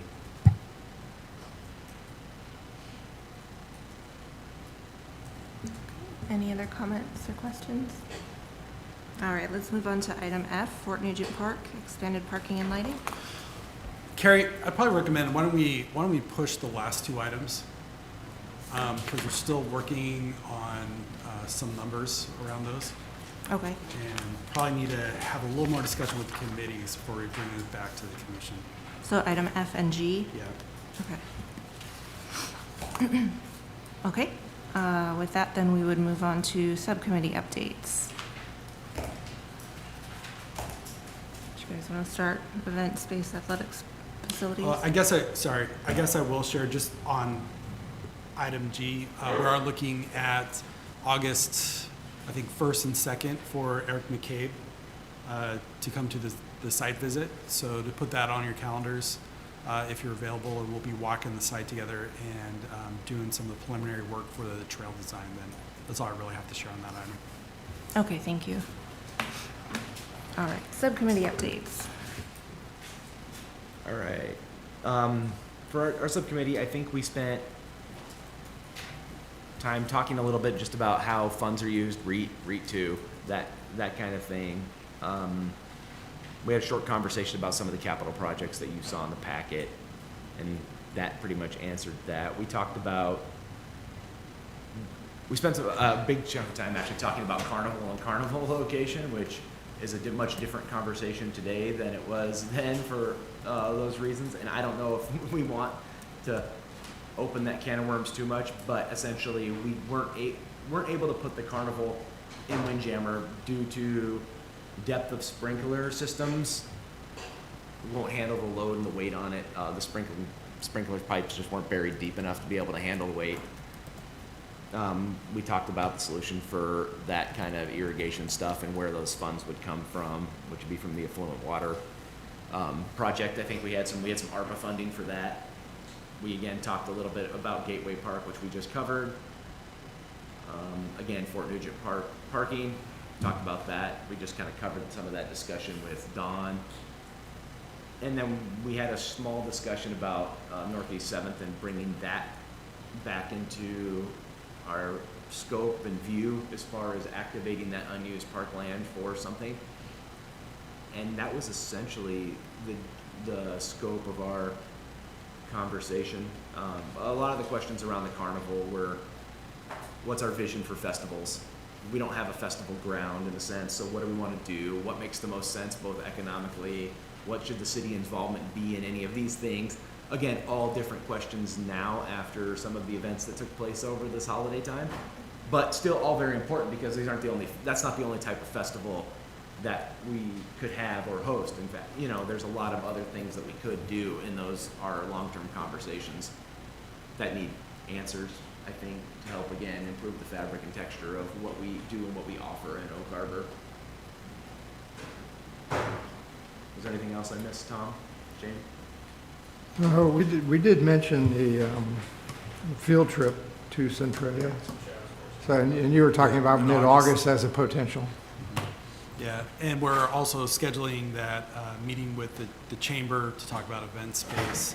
And then we'll look at additional receptacles around, and doggy bags around the disc golf course as well.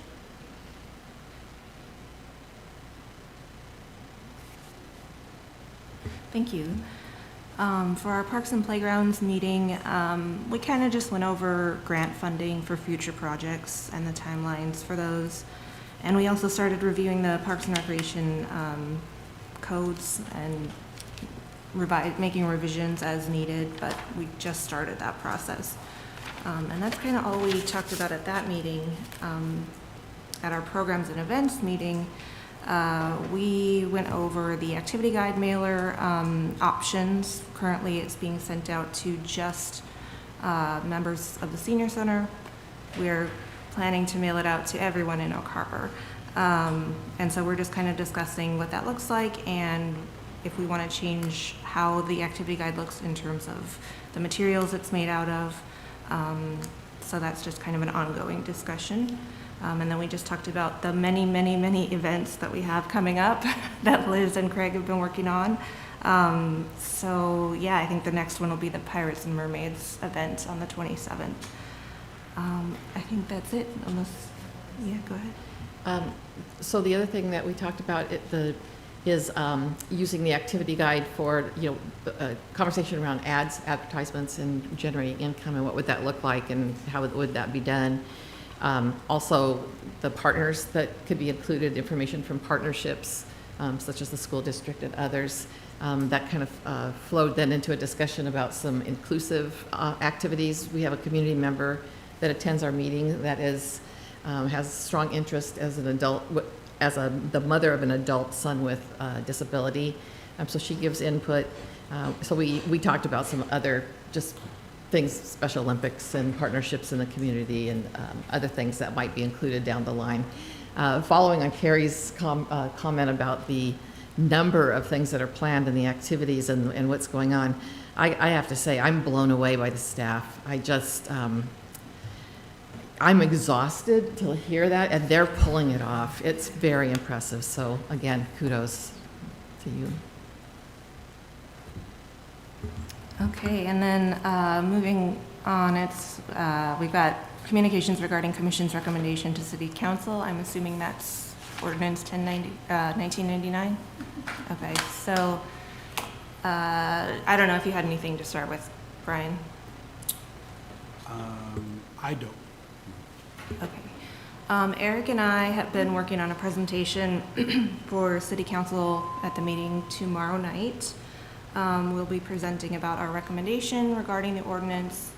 The presentation also includes kind of what we're working on, what we've accomplished, what we're currently working on, and what we're kind of planning for the future, and then just clarifying the information that we had discussed at our last meeting that was maybe incomplete that the public received. So that's kind of where we're at on that. I don't know, you guys are all welcome to attend the meeting tomorrow at 6 o'clock. It'd be great to have you there.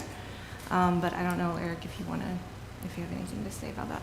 Well, when Carrie says we've been working on it, what she really means is she's been doing that, and I've done precious little. I was on vacation last week, so Carrie has been absolutely crushing it. And her humility there by saying I was working on it is too much. So thank you, Carrie.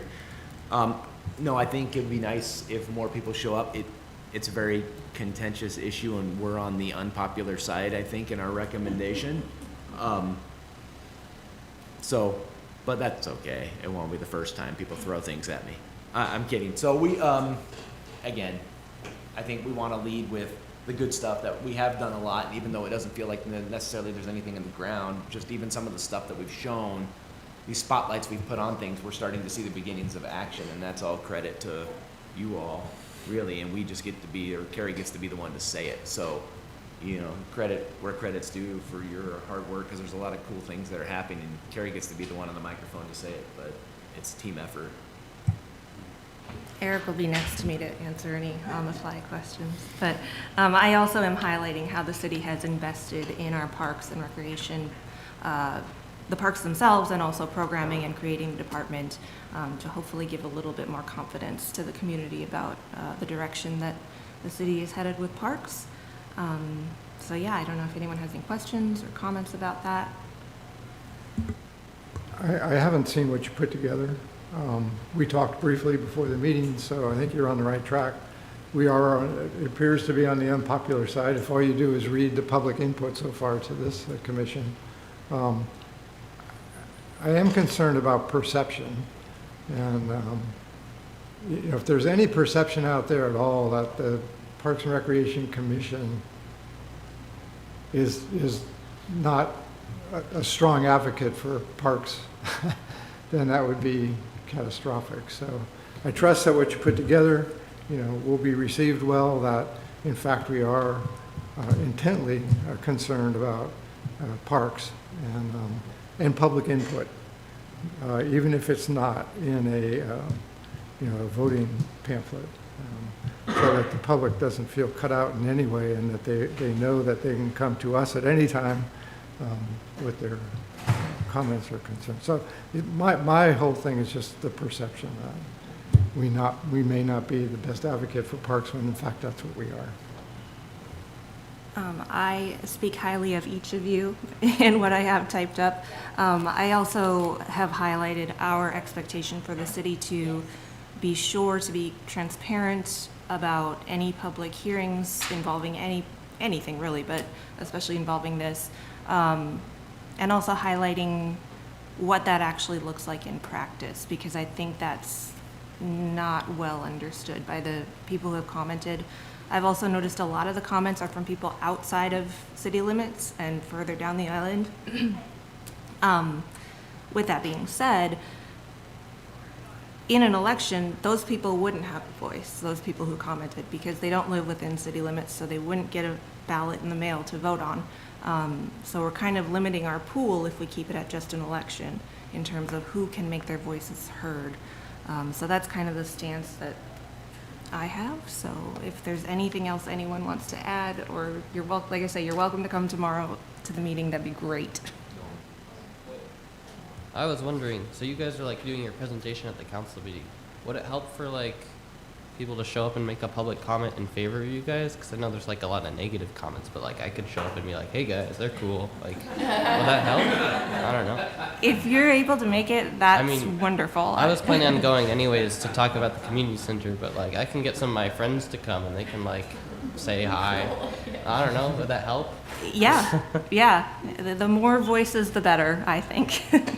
Well, and to that end, if I may, Carrie, it'd be helpful for you to get some written comment in favor as well. I mean, just taking the temperature of some of my fellow councilors, it's overwhelming that people don't want us to do this, but it's still a very small minority of the population that's actually responding, but it's just a loud vocal minority, and we really should hear be very nice to have public comments on the other side of it.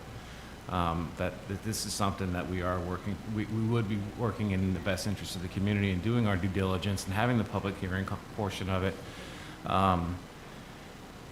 Yeah, and you mentioned, the election portion of it. It's only essentially city limit people, and ironically, I don't think the county even has this ordinance, and so all these people in the county that are complaining about, they really could be working towards trying to get the county to do something like that, because currently the county could dispose of parkland without a vote of the people, and so.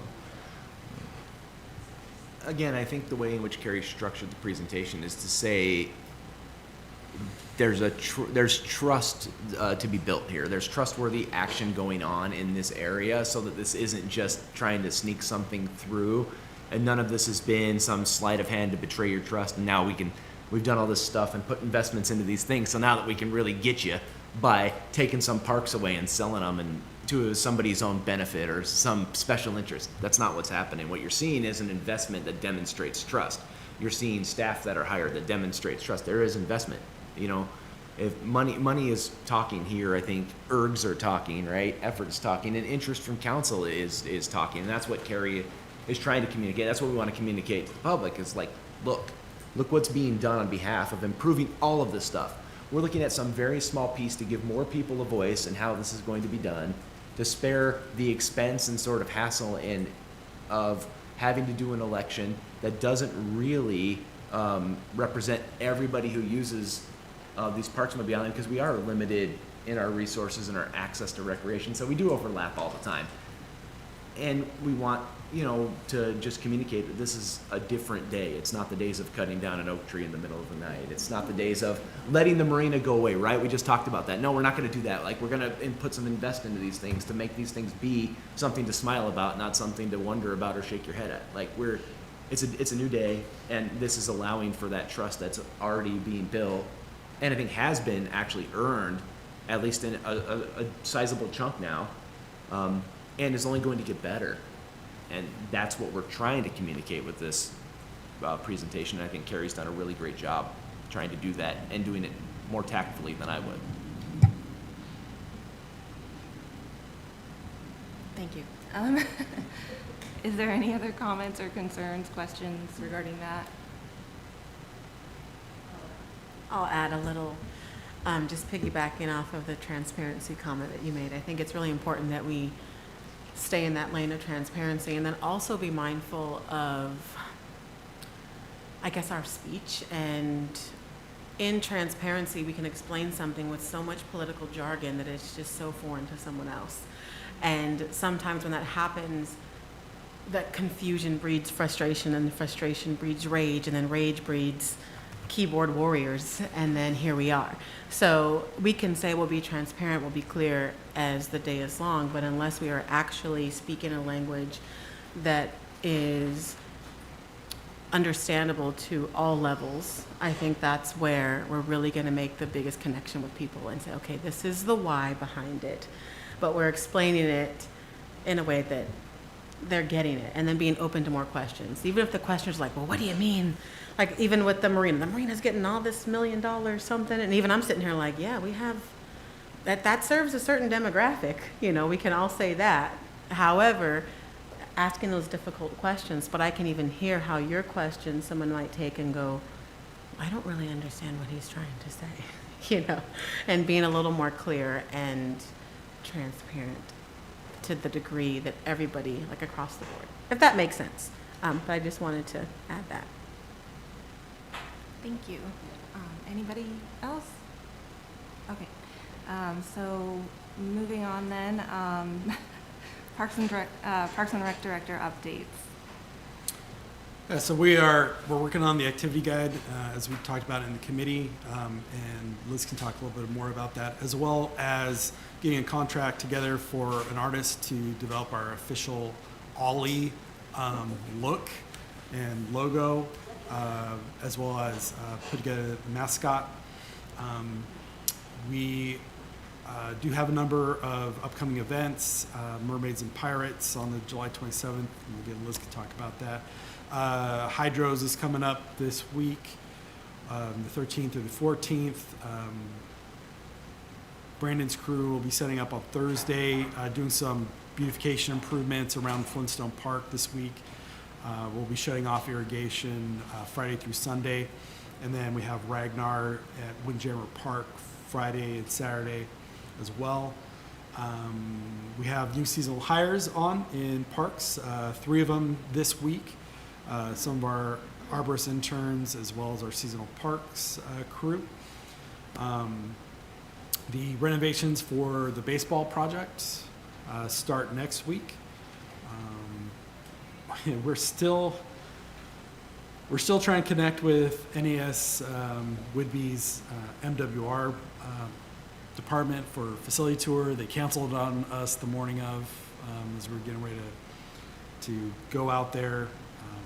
So we'll just keep at that and get back to you with a date once we nail that down. As well as I mentioned, a meeting with the chamber around event space as well. Centralia site visit, we're looking at that week of August 12th, the 14th, somewhere around there. What those free days are. I might send out a doodle poll maybe just to see what works best for everyone.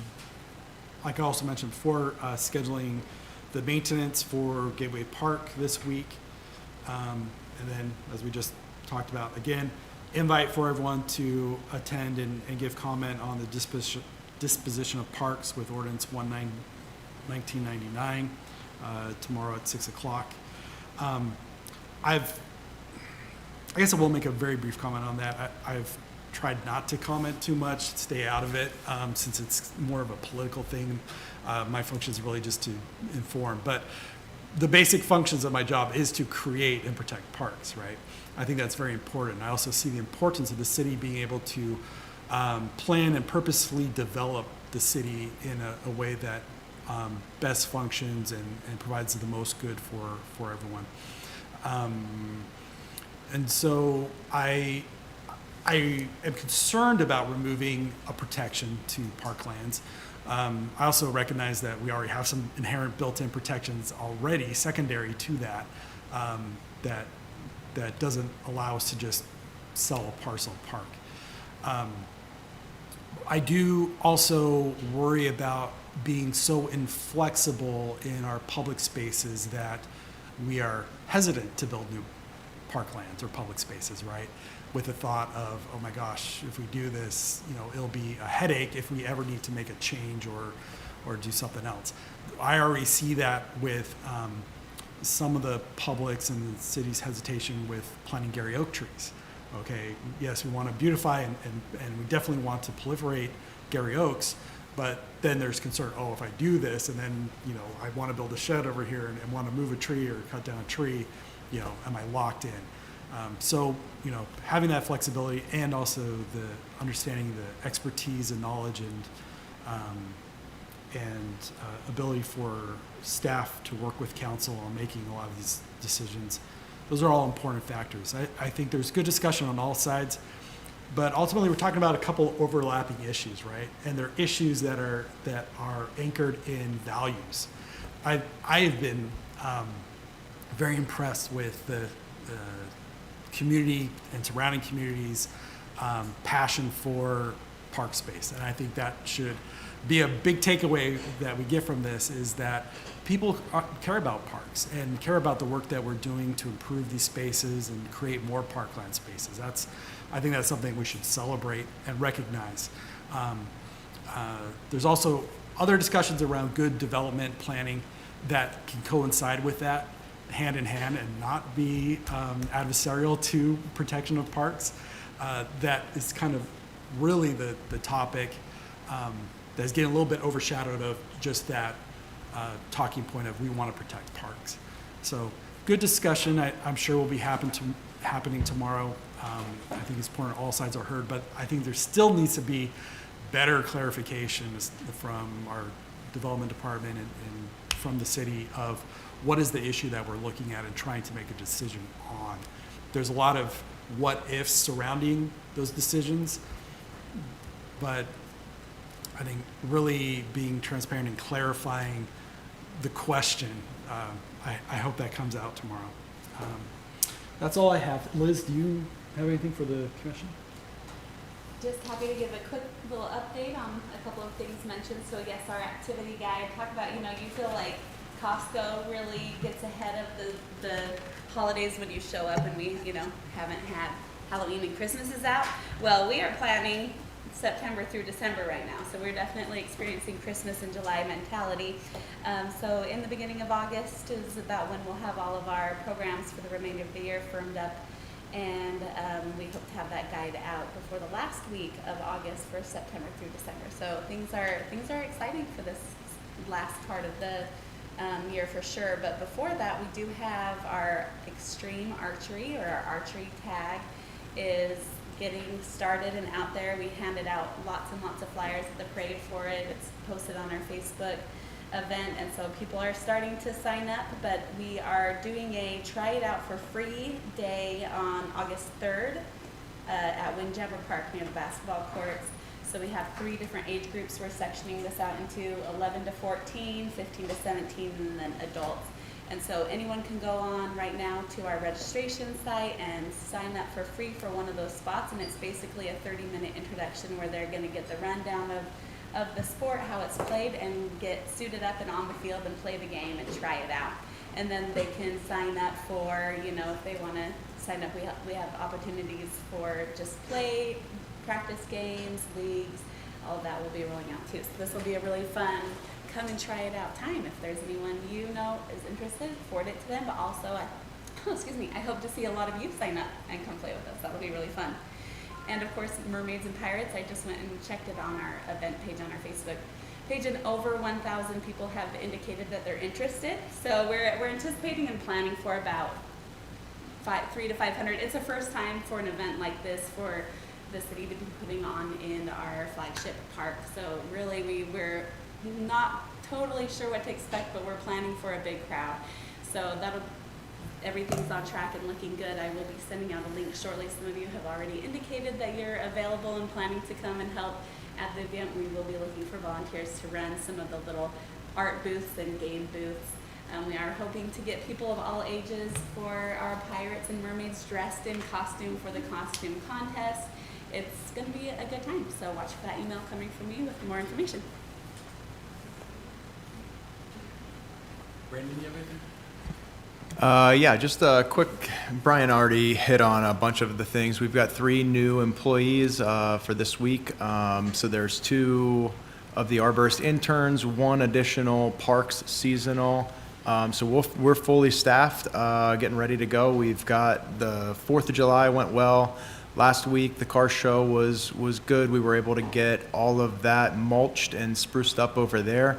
We're going to be headed to Flintstone Park this week, tomorrow, specifically to do around the flagpole there, spruce that up for the Hydros for Heroes this weekend.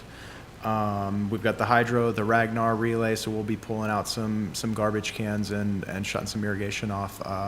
Other than that, we are going around and just doing routine maintenance. I'm waiting to hear back on the plate chips with the broken truck. I have not heard back from whenever they're going to get that fixed up and ready to come back, but whenever I do, we'll schedule that to finish out the parks.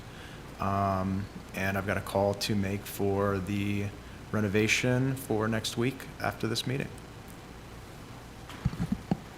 And I will say, I think Vicky has it right. I've been watching her quite amused, and we really should be doing this meeting outside in a park.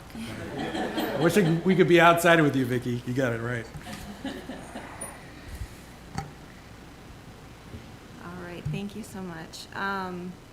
Moving on to item 6, member comments.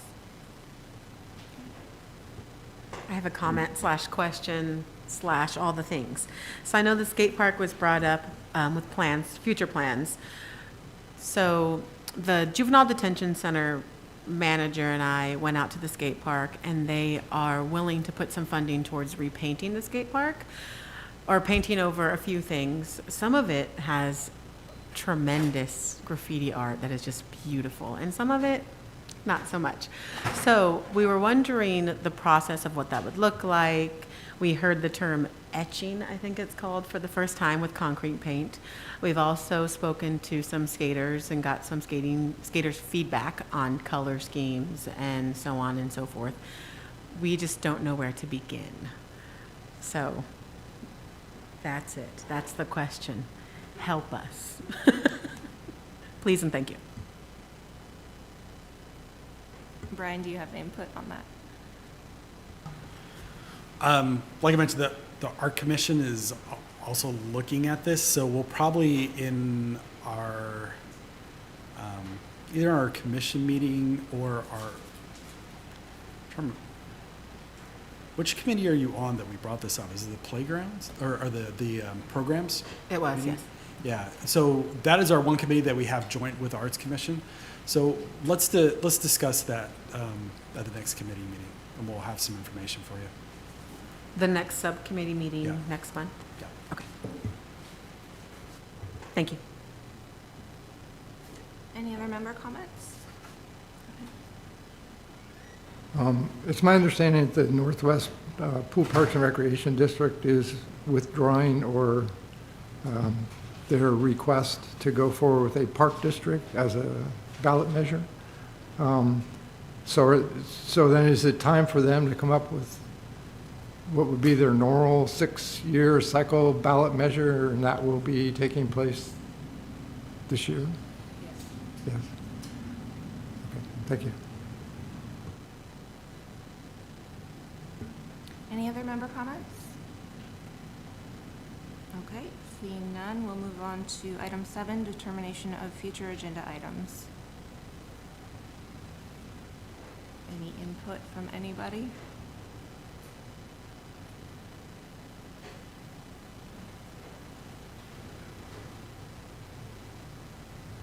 Maybe this isn't the appropriate spot. A while back, Tom and I, for sure, on facilities, had some conversation with engineering just about things that could be done for access to Freedom Park. And now that we're getting more along in that process, I wonder if it would be helpful for the entire commission to be able to hear from them, just so they have there's a greater understanding and shared vision of what it might look like in its early stages for access, for the trail network, and all of those things, so that we can paint a realistic picture of how it's going to look.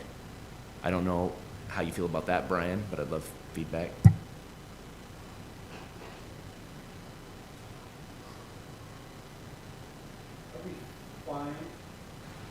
That'd be fine. We're trying to be very careful in how we do access and trailhead, just because we don't want to put in anything that's going to trigger county oversight, right? That's what blew up the project.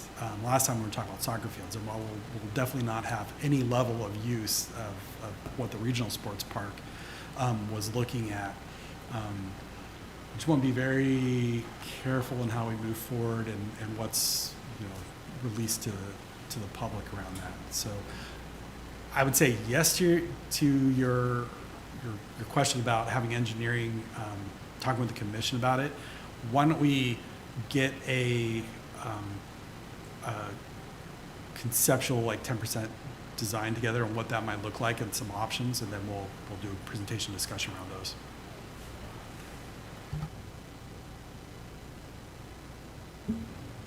Okay, any other agenda items at this time? All right. If there's nothing else, we'll go ahead and adjourn the meeting.